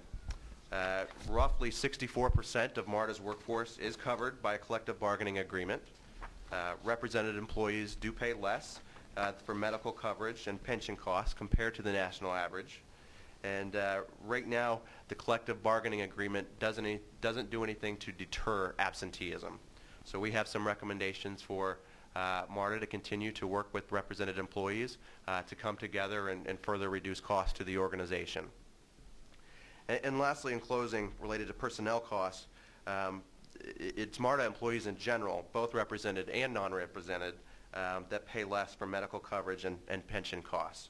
And successful strategies to get them closer to the national average could result in annual savings of up to $50 million. As Dave mentioned, we were asked to look at a number of opportunities in terms of sourcing. So what we did is basically, I'm not going to go through all the definitions on the slide here, but really at a high level, when we evaluated MARTA's opportunities for sourcing, it's two key components. One is, what is this function? Before you go on, Mr. Roberts, Sure. while we're on the personnel issue, do you want to ask any questions, Representative Mitchell, or because we're moving on to a new topic now? So. Yeah, certainly I can deal with this. Certainly. First of all, just to give me some background, has KPMG ever audited another transit system before? Yes, we have. Mm-hmm. Which particular system? We can get you an entire list. We do financial and operational audits, and we serve a number of them. We do work. MBTA, BART. We can get you an entire list if you like. Yeah, but love to. It's my understanding that there's no transit system in North America that is self-sustaining, and I get in reading the audit, I get the impression that we're trying to get MARTA to where it could be operated like a business to essentially be self-sustaining. That wasn't the point of what we were trying to say. What we're trying to say is that projected revenue, both from the fare box and from taxpayer support, should cover normal operating expenses. And you're right that fare box revenue probably averages in the teens percentage-wise of total cost. And what we're saying is that from the analysis that there needs to be a source of revenue, whether it's from the fare box or from taxpayer support or from some other support, federal, state, local. Yeah, that was going to be my next point. Thank you for making it for me. But one other thing I want to address that I didn't see in the report, as my colleagues on this oversight committee know, that I'm constantly on this perception that MARTA has, in that I believe that if we address the perception, we can deal with a whole lot of issues that you mentioned in your audit. But I did not see you address those kinds of issues in your audit. What that reference point at all was not addressed. I think if you look in the first report that we did in 2011, you'll see where we talk about the issues of image, right? Because I think image is important, whether it's safety, and I think there in some people's minds there's a perception that MARTA is perhaps unsafe. When you look at the facts of serious crimes in MARTA, it's below the national average. Absolutely. When you look at other things about image, timeliness, there's some image that it's not timely. When you look at the facts would suggest that it's timely. And in the first report, we talked about the importance of making sure that those facts are in the public discussion. Mm-hmm. But perhaps, and then it should be directed to the GM, it's amazing how we get certain sections of the audit have been to the press and on front page, and the general public does not get to hear what was just stated by the auditors. Well, and Dr. Scott, do you want to say something? That's fine. I was just going to say that. But you have to do it at the microphone, according to the gnomes in the video room.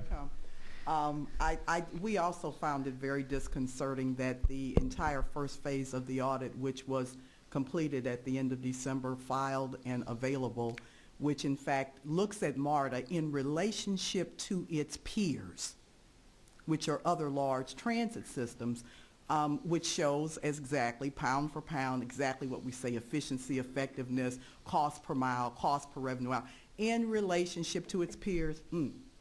Just wasn't picked up, not salacious, okay? This was going, we didn't ask for a beauty pageant with this. We understand what the economics and the profile are for transit, big transit in North America. We said, look, notwithstanding, our comings and goings don't match up. So what we asked was, let's go behind door number 3, and KPMG, regardless of how we stack up with other big transits, our comings and goings don't match up, and we need a different business model moving forward, as do many of those transits. I just sat on a national panel about institutional and business transformation in transit in North America and the need for that, which is why this is about looking at really general public sector and private sector, much less in this dependent upon looking at just my peers, because the answer to the future is not looking in the rear view mirror. And this is bold, it is proactive, it is different than, because if I simply compare myself to my peers and they didn't do anything wrong, they're on as well, for the most part, non-sustainable business models for moving forward in the future. Well, so thank you. Yeah, and I'll also say, Dr. Scott, I mean, I don't disagree with Representative Mitchell that there are some successes to talk about at MARTA. I mean, the reality is, you know, despite public perception, I mean, your crime rates are not bad. You know, and there's a story, and certainly I am actually going to schedule a hearing as part of our next hearing to just get a briefing on the rollout of the cameras on the buses, because I do think that's a success story at MARTA, and I don't think that talking about the financial situation that MARTA is in is necessarily, I mean, it's characterized this way, but it's not it shouldn't be characterized as focusing on the failures of MARTA, okay? But the reality is that we have a red ink situation to solve, and this is the way that we solve it. So that's where we're going from here. I'm more than happy to allow MARTA to present some successes, and we'll do that at the next meeting. But I also want us to be focused on how we deal with the fact that MARTA is hemorrhaging red ink, and I don't think that that's you know, there are things that need to be fixed, but I'm not looking to lay blame for those things. Okay. Thank you. Yes, Senator Fort. Madam General Manager. Oh, sorry. Don't. There you go. I agree with Representative Mitchell that it's unfortunate that the real issue, which is this audit and MARTA's future is not as important to some members of the media. Most of them have left and taken their cameras, although David Pendered is in place, and we appreciate you, David. Let me ask you this question, Madam Manager, General Manager. Paul Crowley is over there too, Senator Fort. You might want to give him a shout out. Sorry. Your camera's so small. He has a camera, Paul. so. Your camera's so small.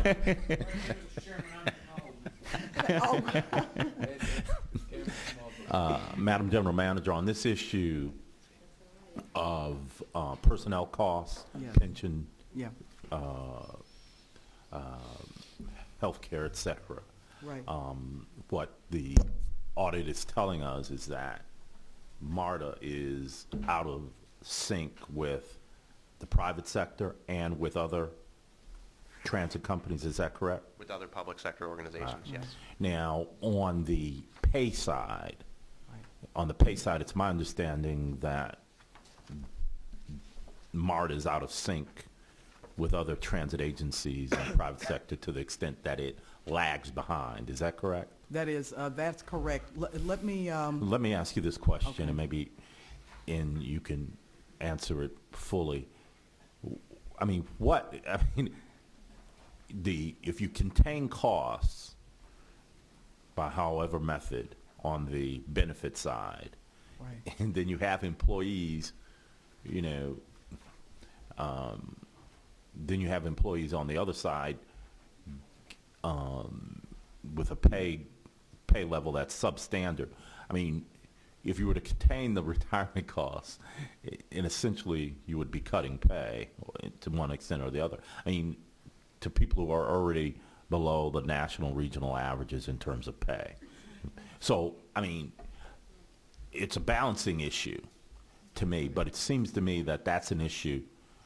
What do you do about pay at the same time that you are trying to contain benefit costs? Can you speak to that? I most certainly can. And accompanying this, what we did, we did it 2 years ago. It was the first time there was ever a comprehensive look at total compensation across all groups of MARTA. And so most people usually will talk about pay or they'll talk about benefits. And that was done by Hay Associates, which is one of the most internationally recognized for doing this kind of stuff. So the reality is this. MARTA's overall total compensation on the cash side is low, okay? On the cash side. Our benefits are rich, and that's why you have to wind up doing this. It is a matter of a structural change, and I'm real clear, where what needs to happen, it's not just about takeaways. It has to be a structural fix. Cash comes up. Benefits, which are entitlement legacy benefits, and I'm just being straight. This is not about represented versus non-represented employees. This is across the board. That has to change. And that is it's no different. I could close my ears and listen to C-SPAN talking about Social Security and all of that. The reality is that what we all did in the old world doesn't work in the world moving forward. It's a structural change. It's total compensation. Cash side for MARTA on both groups of employees needs to come up. It's documentably down, non-competitive. However, on the benefit side, in terms of both medical as well as some portions of legacy pension have got to be changed. Now, a portion of that is going to, and I'm not going to try to negotiate, well, I won't be negotiating it anyway, but the reality is that all the facts relative to what it is and what must be gone after across the board are on the table. And that's what has to happen, structural change.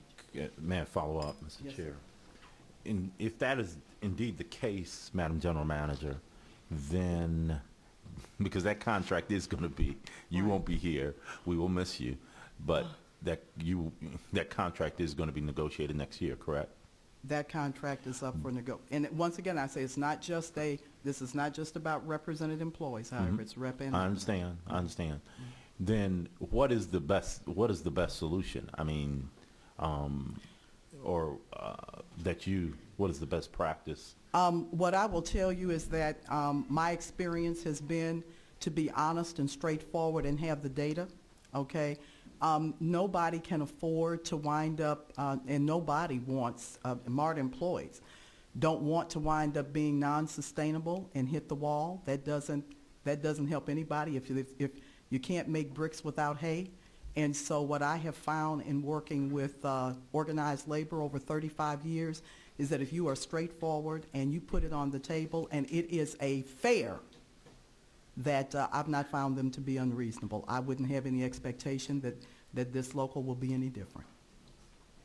But it has to be with straightforward, all the numbers, all the data, what are the different options. Certainly in the area of health care, we are bundled. And we're bundled, and I said we're bundled rep and non-rep because of the fact we have greater buying power because we do bundle.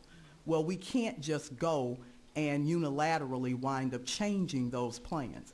But what I have found through the years is that when you lay everything on the table and people are very clear, employees have an opportunity to be able to tell you what's important to them, what's not, and you're real clear about what we can afford and what we can't, that at the end of the day, that you can in fact reach a result. Are you saying that there needs to be a change of pay structure at the same time? Oh, yes, yes. Absolutely. This agency is absolutely is not competitive, even regionally, in terms of its pay compared to much smaller systems within our own market. On the cash side, we are low, okay? On the benefits side, we're richer, and that part has to change. Thank you. Representative Mitchell again. Yes, Madam GM, I think that you might be the most appropriate person to ask this question. Presumably, you've got the moving vans ready to go, contract signed, and everything. So, realistically, what would be the quickest time frame that we could implement these suggestions? On the benefit side, and that's a combination of both the medical as well as the pension. I would tell you that before you can actually, you got to go through a negotiations period to be able to do it well. And my venture on that is that will probably be sometime when that's all completed, coming into the fall or the late portion of the year. I'd love to be able to tell you that this is one of those you can go and agree to agree. I think everybody's going to have everything on the table. I hope not, may come to impasse, and then there will have to be you have to move forward. But I think it's going to probably be around the end of the year. MARTA we have contracts that on the medical side that would need to be coordinated, but those were 3 years with 2 one-year options. And so as soon as one knows what can be done, then you can go about the business in terms of preparing for a solicitation. Interesting. All right, on to Sorensen. Mr. Chairman, if I could just add one more comment. Representative Mitchell talks about balancing both compensation and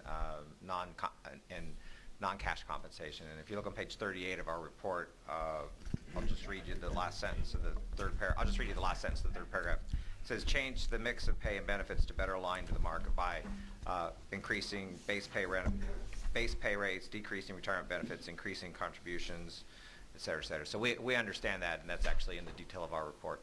That's a very good point. Thank you.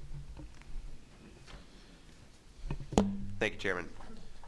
Okay, so moving on to the sourcing analysis. So as I mentioned earlier, we evaluated a number of opportunities for potential sourcing of MARTA functions.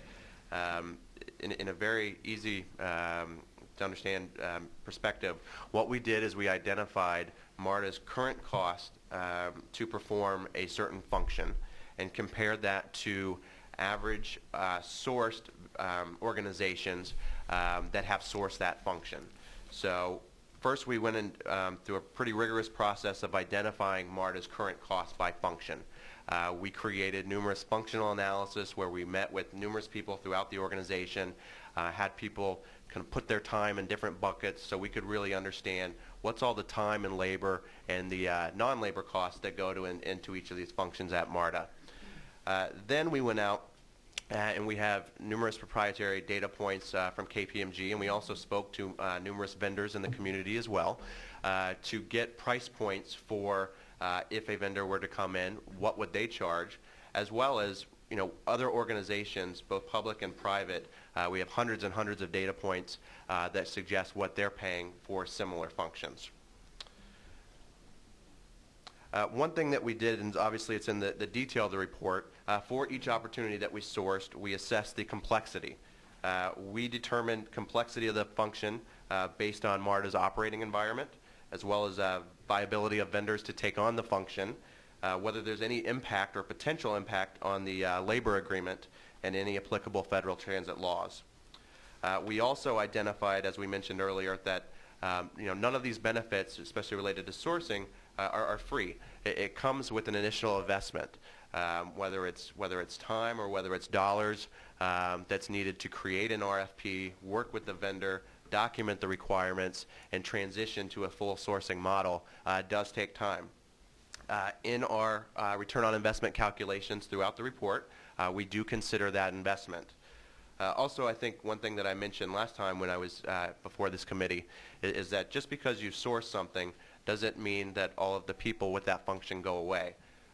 Clearly, MARTA would still have people internally defining policy for that function, and very much so, you need a strong governance structure to manage the sourcing vendor as well. And then throughout, we documented projected 5-year savings for the opportunities. So from our 30-day initial dive, we identified 7 areas for strategic evaluation in terms of sourcing.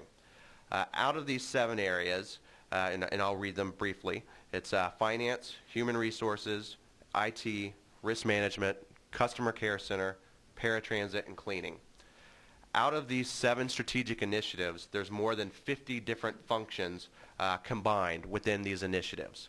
So for example, within finance, you have the accounts payable function and accounts receivable function, etc. Out of these more than 50 functions that we looked at, KPMG is recommending 12 to be further evaluated for sourcing. So that tells the reader, and what we found is that there are many, many things that MARTA is currently doing that they are doing well and does not make sense to source. So from the 12 different functions that we looked at, we segregated them into low complexity or medium complexity. We found 7 business functions that we determined have a low complexity to source with no impact to the customer. Net 5-year savings on each function for these 7 range from a low end of $400,000 to a high end of over $13 million. And if you were to aggregate each of these 7 functions over 5 years, we believe there would be a low rate of return of $17 million and a high of $27 million. These specific functions include accounts payable, payroll, benefits administration, recruiting and staffing, employee records and data management, end-user support, which is an IT function, and service desk, which is also an IT function.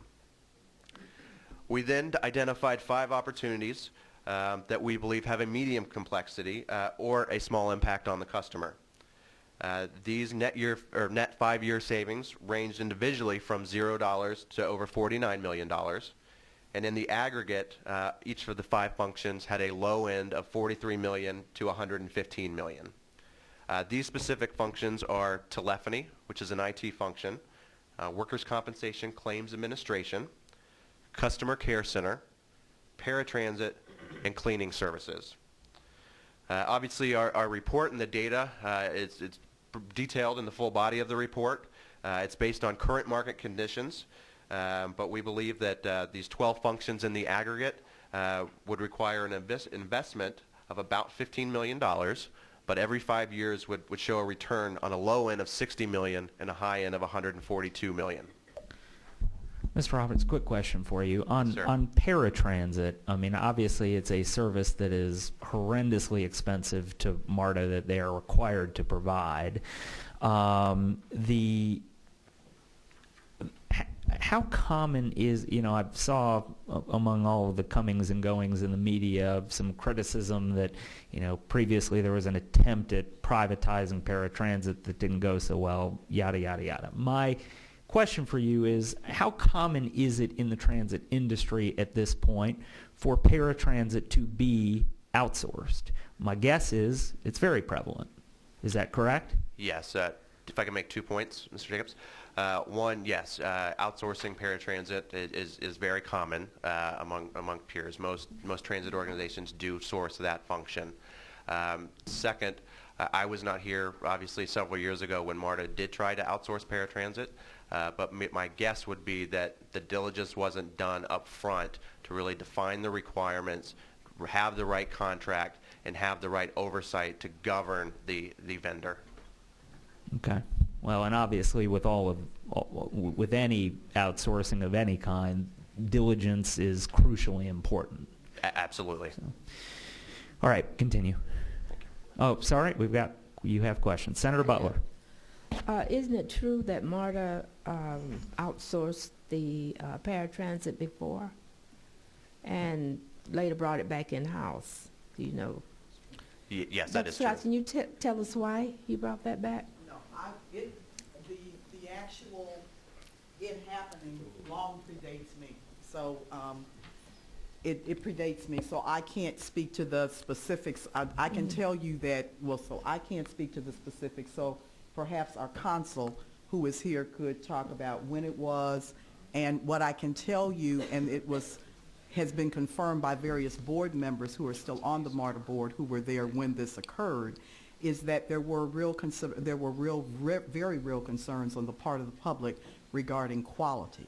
Now, I am going to underscore what has been stated. Number one, paratransit is typically, it is unusual for a large system to directly operate paratransit.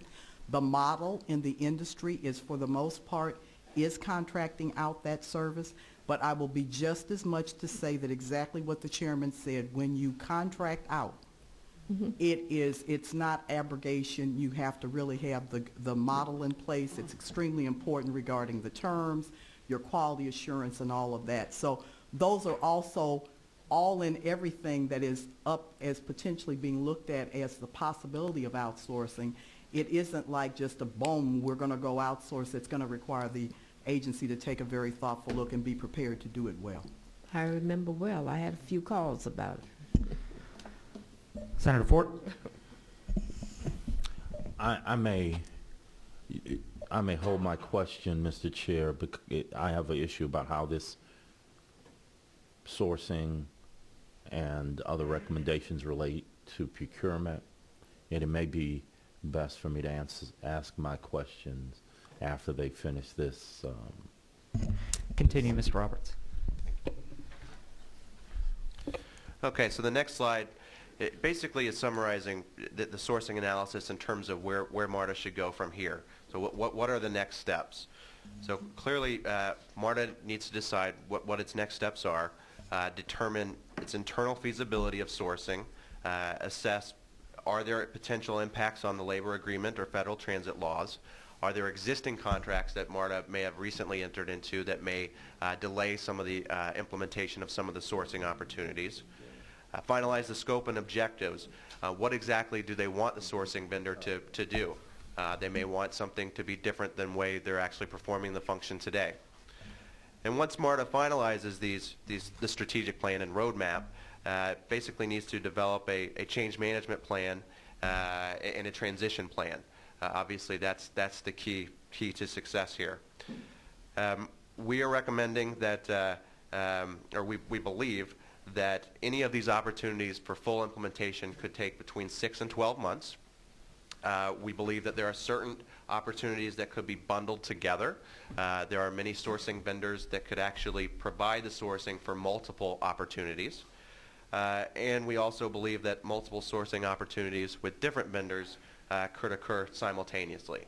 But we are not recommending that MARTA move forward and implement all of them at once tomorrow. So really needs to be strategic about it and define where as an organization it wants to focus on. Moving on to supply chain. Right now, as Dave mentioned earlier, obviously MARTA's supply chain is important in terms of getting parts and keeping things moving. Right now, its inventory is actually pretty high.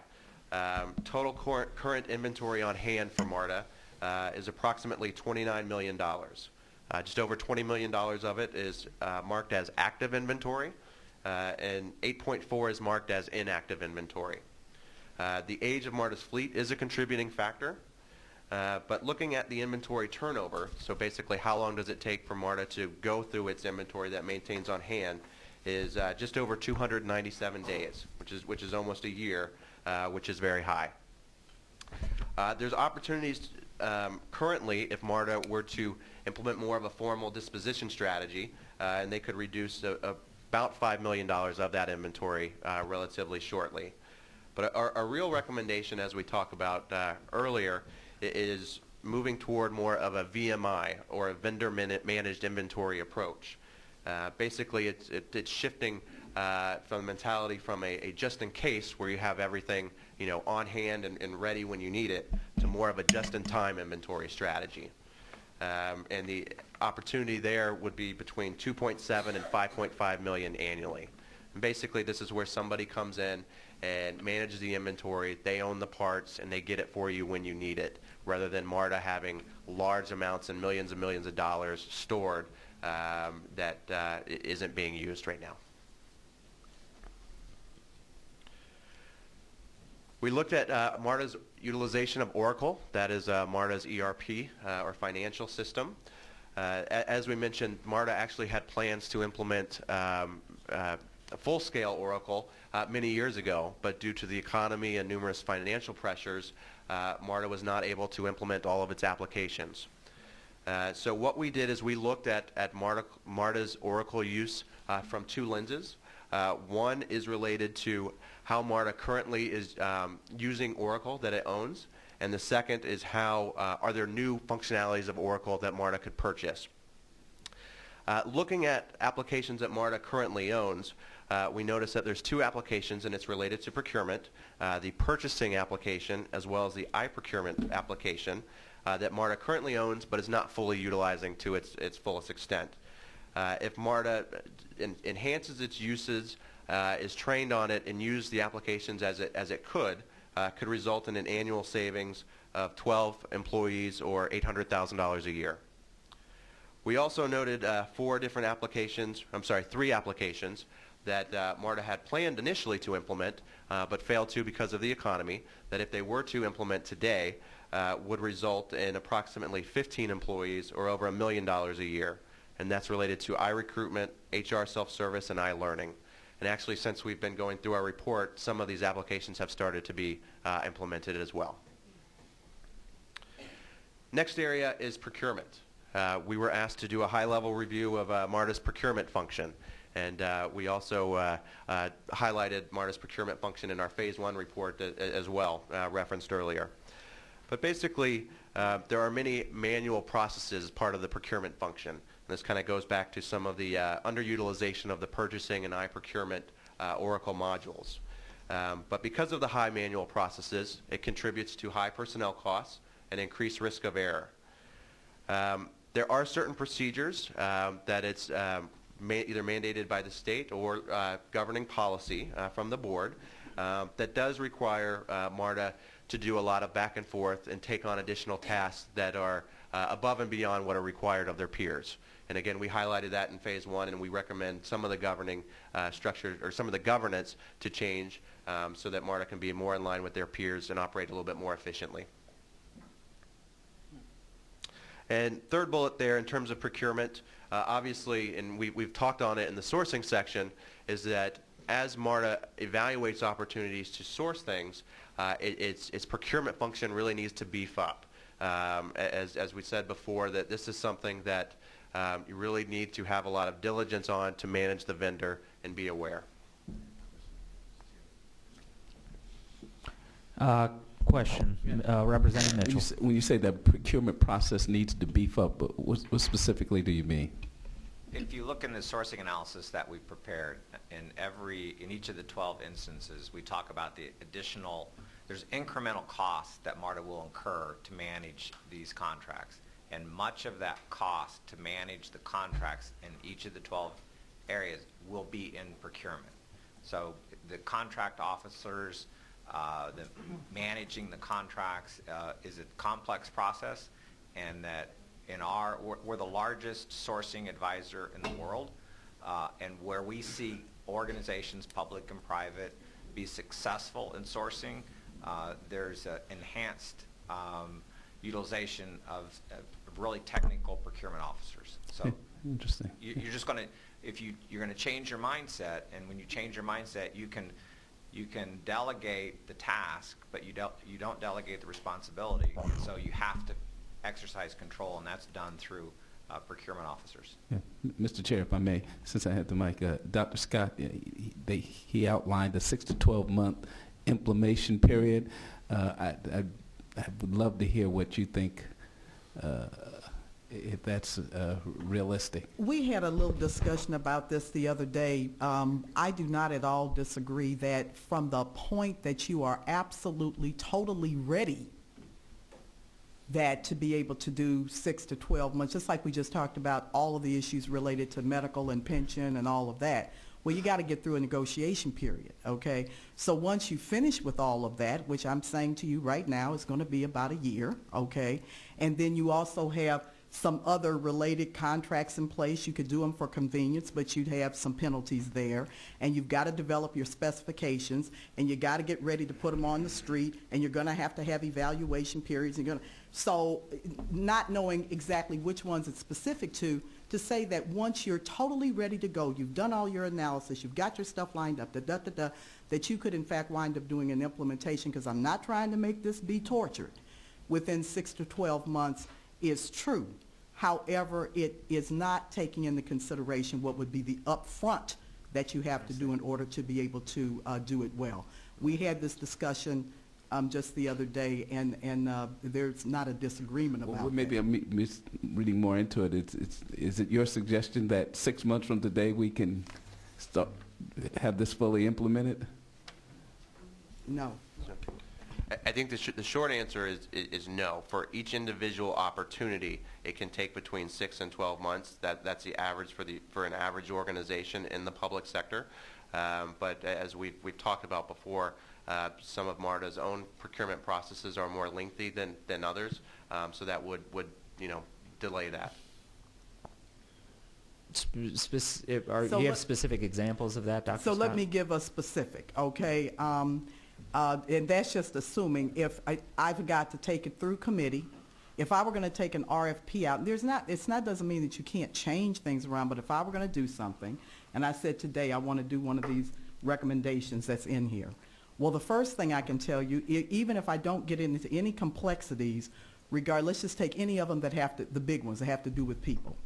Even if I'm not even going to try to make it tortured and say that I have a big 13C issue to deal with transit labor, because I'll grant you that, that's not the case all the time, but I'll grant you that there's not any federal funding that's involved in my decision to displace, so I don't trigger 13C. Right off the bat, before I can do anything, I've got notice requirements that are under my contracts that under any circumstances that are at least a minimum of 60 days before I could do anything. I've got to, in fact, wind up before any RFP is going to go out on the street. I've got to get the approval from my board of directors to issue the RFP. Then I've got to let it be out on the street, and I can't imagine any of these. I'm just going to be very honest with you. If I want to get the best from the business community, I'm not going to wind up doing these things without thoughtfulness, without appropriate opportunity for people to be able to come to vet pre-proposals and all of that.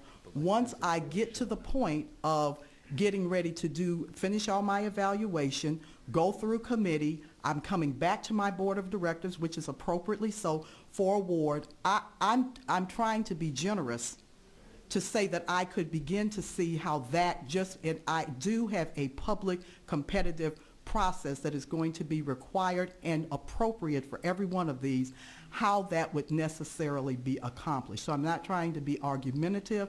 I also, however, do not want to mislead anyone that these are going to be just real quick to wind up doing. So I'm just being real. And I just lined out for you, if I had to do notice, I'd have to absolutely wind up coming through committee. I have to get an approval to put the RFP on the street. Any RFP worth its salt in almost any of these areas, I would defy one to say is not at least going to involve at least about a 90-day period. We've got to evaluate when the offers come in. Hopefully we will have robust competition so that there will be numbers of offerers and real good dialogue back and forth. Then I'm going to make an award, go to my board again, line it up, take it through committee, get it to a board, award, and then the contractor is going to require time for mobilization.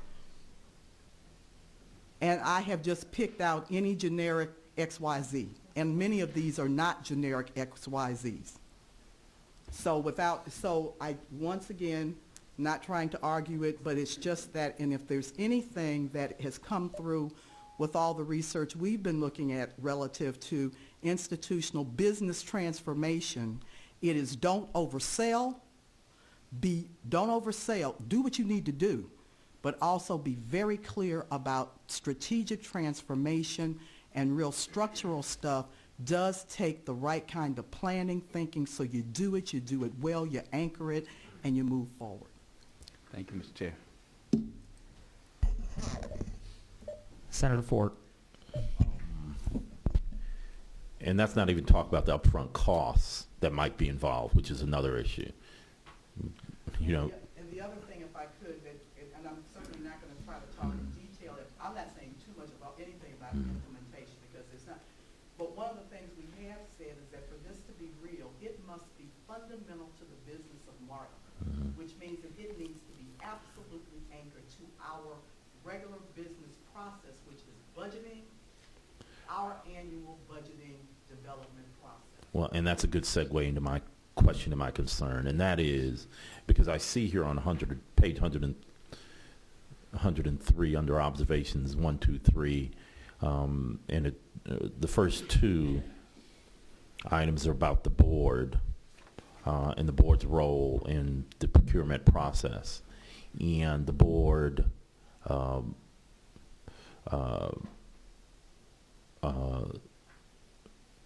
the MARTA Act requires board approval for acquisitions, dispositions involving $100,000 or more. Approximately 44% of blank purchase agreements require board approval, etc. And then the third item talks about newspaper advertising and the increased administrative activities and costs. I'll be very honest with you. I'm not a fan of outsourcing and privatization. I'll say that up front. It won't be a surprise to anyone.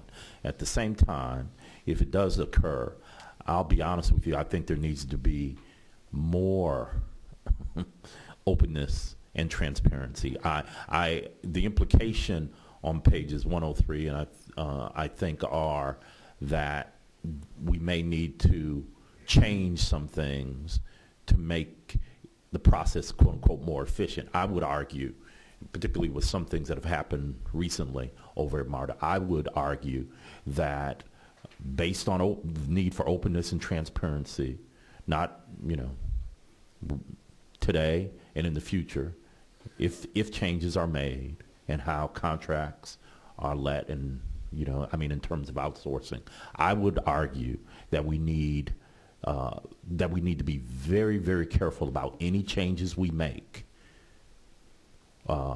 in terms of the board's oversight and public opportunities to access the system and understand what's going on. And I'm very, and I understand, advertising in the newspaper may be a problem for some, it creates more, but the public has a chance to look at that newspaper or go online and see what's happening at MARTA. And I'll be very honest with you.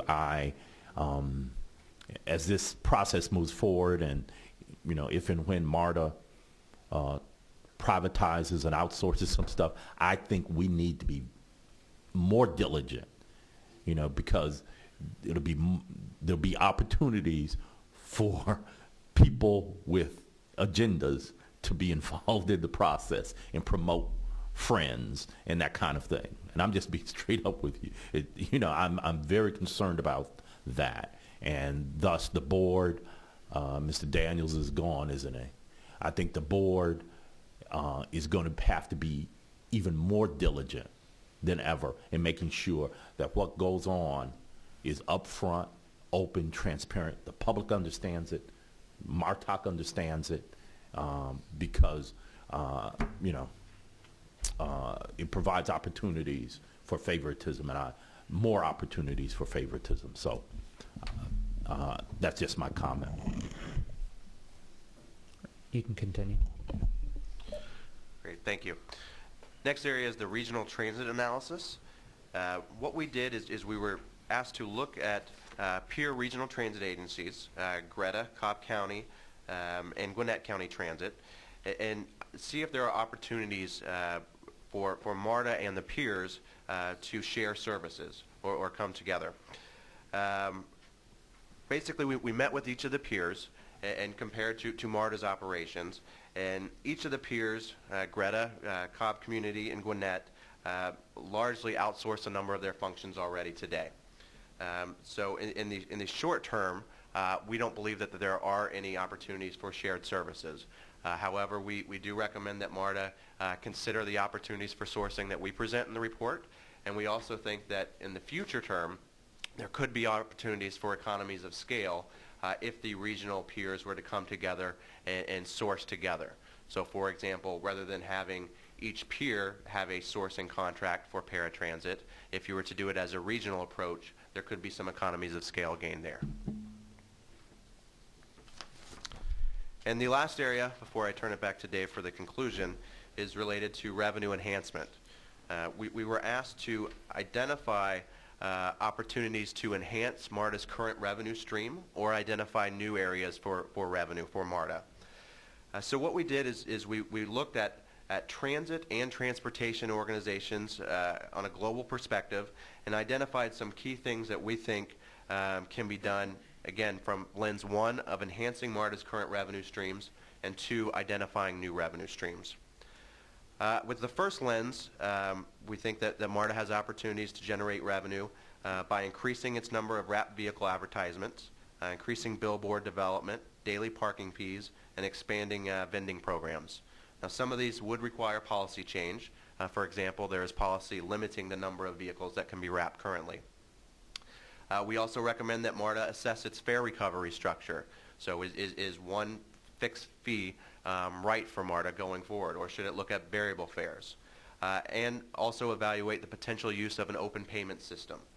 This is something that smaller transit organizations have done, and CTA is actually implementing in the summer, where basically customers can pay with their credit cards. They still could use specific quote-unquote Breeze cards here for MARTA, but it eliminates a lot of the infrastructure that MARTA currently has with Breeze support. It makes it more on an open platform. And the last sentence there is obviously MARTA provides services to other jurisdictions as well. Like for the streetcar, MARTA is providing services for the city of Atlanta. We recommend that MARTA fully understand the fully burdened cost of these services so that if it chooses to, it can recover those costs. And the second lens is additional revenue opportunities. Again, I'm not sure all of these opportunities would work here in the Atlanta metro area, but these are opportunities that peers and other transportation organizations are doing. And they include charging surcharges for cash fares, reserve parking fees, using alcohol advertisements, contracting station naming rights, advertising on its marta.com, increasing its concessions leasing, logo branded on the Breeze cards, etc. So we think that clearly MARTA has opportunity not only to contain costs, as we've talked about, but also to enhance its revenue through some of these recommendations. And now I will turn it back to Dave Dennis for conclusion. I think we laid out in the first part of our discussion the need for significant and fundamental change in MARTA. That's true of most organizations. If you look at the concept of vendor-managed inventory, there's a major retailer, one of the top 5 retailers in the U.S. When you walk into their department store, the goods on the shelves are not owned by the company, they're owned by the vendors. It's vendor-managed inventory. 10 years ago, that would have not been thought possible. It's what happens today. So it's that kind of fundamental change that needs to happen. We've laid out some areas in personnel costs that could save up to $50 million. They're likely, you're going to have issues with base pay, that would consume part of that, but there's a change in business, and much of America, public and private, operates differently today than they did 20 years ago, and we're suggesting some of those things that MARTA can consider. We're looking at sourcing. Sourcing is not easy. It is not right in all circumstances. When we put through 50 tasks through a screen, we identified 12 that had a positive ROI, and each of these 12 will require an investment up front and will require ongoing incremental costs to manage, but these 12 show a positive return on the investment. We looked at issues in supply chain and Oracle utilization and additional revenues. So there are many things that need to happen, but the underlying issue is you can either plan for substantive and fundamental change, or you can react in 2016 or 2018 when at that point in time you won't have a 12 to 18 month runway. So you now have adequate time to plan on how you're going to deal with this systemic imbalance. That's a good closing message. Senator Fort. I just have one quick question. Are there going to be other phases to your work, or is this the end piece? There's a three-phase. Part one was last year. We looked at issues out there. Part two was to look at significant changes to the organization. Part three next year will be kind of a repeat of part one. Okay. And at the end of part three, is there going to be more work needed, Madam General Manager? There is an optional, we built in an optional task in this, which was to, once this report was completed, which would be selectively some implementation support. I can tell you I've been very clear with our board that I'm going to be with internal audit making a recommendation that that there be some implementation support, because it is not going to be, this has got to move very quickly. But of course with a new general manager, but that runway gets away from you quick, okay? And so certainly some bridge implementation support to be able to come into this next fiscal year is anticipated. And that leads to my last question. Will KPMG be available for that implementation phase? Yes, we will. We're actually so we are involved in sourcing. That's one of the many things that we do. We only advise people who are going through sourcing and advise them on how to set the baseline, do the contractual administration, do the change management, which is the thing that's often overlooked and which causes otherwise well-intentioned sourcing projects to fail, and then look at monitoring and contract management, which is another key piece to make this successful.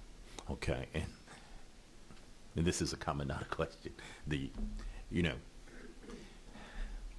There's some of us who would say that KPMG's involvement in the phase 1, 2, 3, and then involvement in the implementation phase, and I'm being very careful because you are a very respected and international firm, but one could argue that the firm who does the audit should not be involved in implementation. That argument could be made, Mr. Chair, that there's a potential conflict of interest there. I'm not saying that there is in this case, a very respected firm, but in the past there have been these questions about audit firms who do audits and then some are doing the implementation. I understand where you're coming from, Senator Ford. I don't think that necessarily arises in this particular situation. But all I'm saying is continue. It's a concern that's historically been discussed and debated within the business community and those kinds of things. So I'm just putting that out there, Mr. Chair, for the edification of anyone who would like to listen. If I could on that, and it may be just, it's a little bit more than a term of art. I know we've been saying audit audit, but quite candidly, there is a very separate audit piece, and there is also a management and organizational assessment, which was a consulting portion of that, and that's what the strategic transformation is honestly around, is that portion of the engagement, not what is the annual audit, if you will. So we tried to be sensitive relative to that, not to take away from your point, sir. Thank you. Any further questions for the KPMG witnesses? Seeing none, thank you very much for your testimony today, and certainly for all of your hard work on the audit. I hope you, you know, obviously there's going to be a period of digesting the audit. In specific areas, we as a committee may have, and certainly I as the chair may have further questions to ask.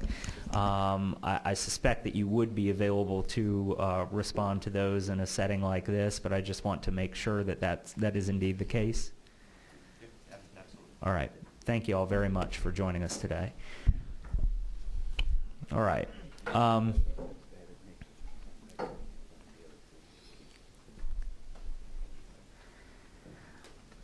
I just want to conclude by saying that obviously in the transportation world and even up here on this committee, there are sometimes philosophical differences about how we approach things. And I think it's fair and right to acknowledge those philosophical differences when they arise. I am one who feels very strongly, and I get the sense that MARTA management and the board feels strongly as well, that there is an immediate necessity to implement the KPMG recommendations. And obviously those recommendations include some privatization. I reject the notion that advocacy for privatization, as you know, I've been talking about it before the audit recommendations came out, constitutes being an enemy of transit, which is sometimes how it is. The real question is how we get there from here. A solvent MARTA that is operating as efficiently as possible to provide the best service to the riders and the best value to the taxpayers and the fare payers.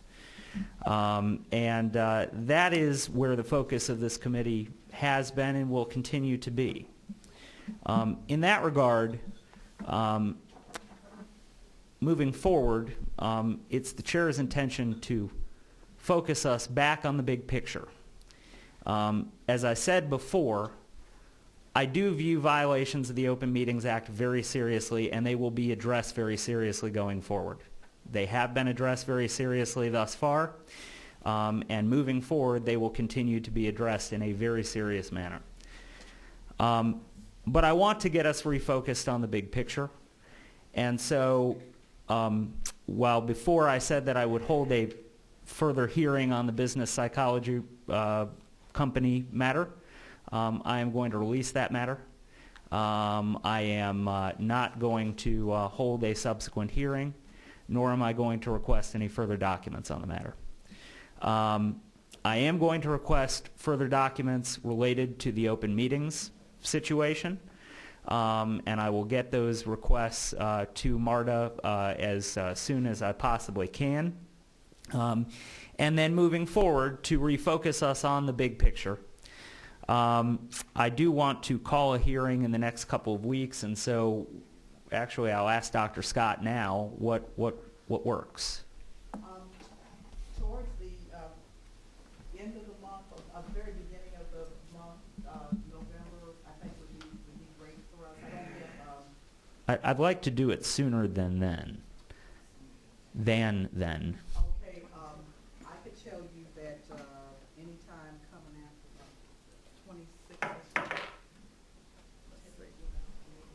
the chairman, could I get back, could you tell us, could we just get from you what looks good for you, and then we can check with our chair and have a couple of witnesses good for the committee, and then we could just get back with what dates work best for our chair?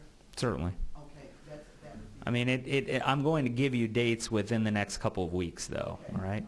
Okay. The matters that I would like to cover at that meeting are, one, I would like a presentation by MARTA on its debt service as a function of its overall budget, and I'd like to see that historically.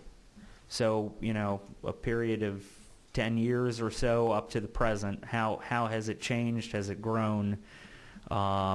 I'd like to see that, and you know, I would imagine that would involve one of the PowerPoint presentations that that generally are prepared for such matters.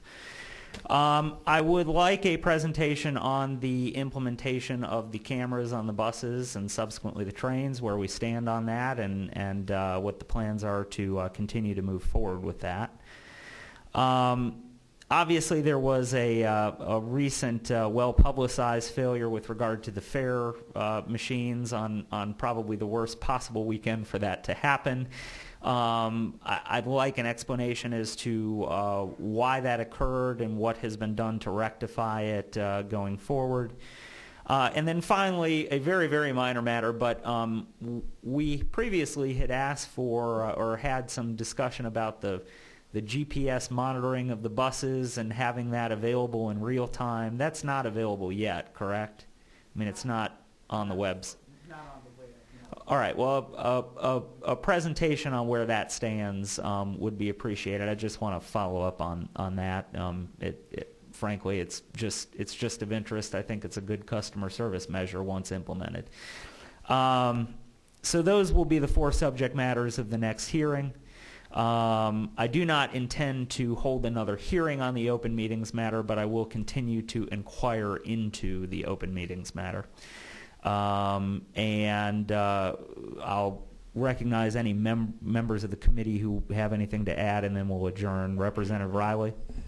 Thank you, Mr. Chairman, and I want to thank you for holding this hearing today. I think it's important that in light of the referendum in July, that it's been very clear to us that confidence in our public entities, governmental entities from top down is critical amongst our customers and our taxpayers. And I think having open discussions on any items that have been questioned needs to happen. And I think it restores confidence and integrity that we have these open discussions. So I'm grateful for that. One item I was concerned about that we did not receive today, Mr. Chairman, was a response from the MARTA board on the KPMG management.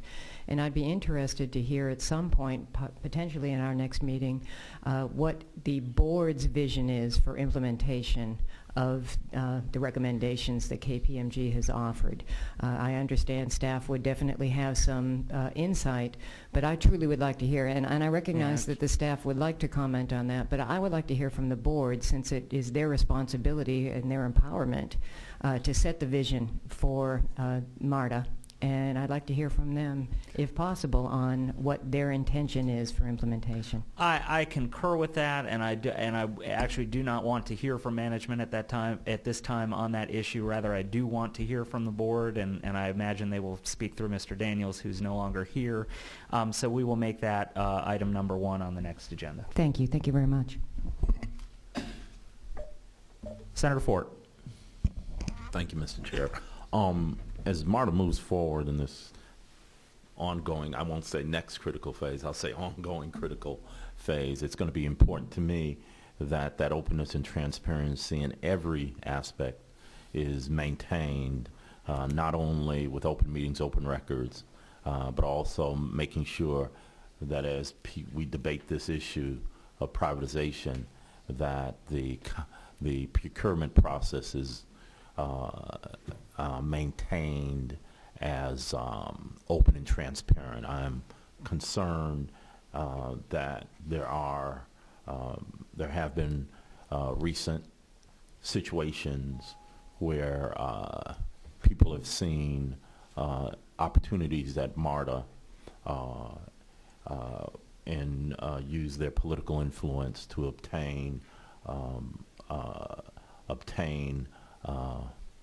opportunities they would not otherwise have achieved. And so I think it's important as we move forward that the board and management make sure that openness and transparency is implemented at all times, and that favoritism is not an option. Thank you, Mr. Chair. Representative Taylor. Yeah, I just want to applaud Marta for looking at the possibility of outsourcing some of this with professional service contracts. Excuse me, for non-core services, like your backroom stuff, like HR and accounting, and things like that. I think some of those, there are a lot of providers out there to look at, and it's a big market. I know with the newer cities in Fulton and DeKalb, we've looked at that, and my particular city, we were a city of 50,000. We have, except for our police force, we have 5 city employees, and everything else is outsourced. What that gives you is flexibility also to ramp up or ramp down and scalable. I just want to say I'd love to see that approach looked at. Thank you so much. And if I could, and I think it also, one of the pieces that we have planned is in January, a very, very major industry day. Part of it is just around the whole issue of how does MARTA do business, period. But because of this study, one segment of it is going to be about KPMG and what the potential opportunities will as well be for looking at outsourcing and private, to get the business community and everybody in their understanding and to be as visible as we can, as the agency can be.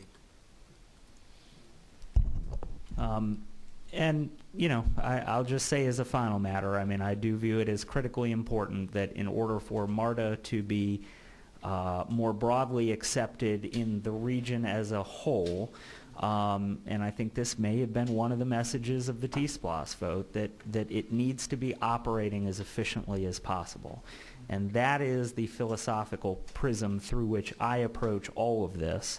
I am glad to see the KPMG audit results. I'm glad to see MARTA taking them seriously, but the proof will be in where the rubber meets the road, and that is actual implementation.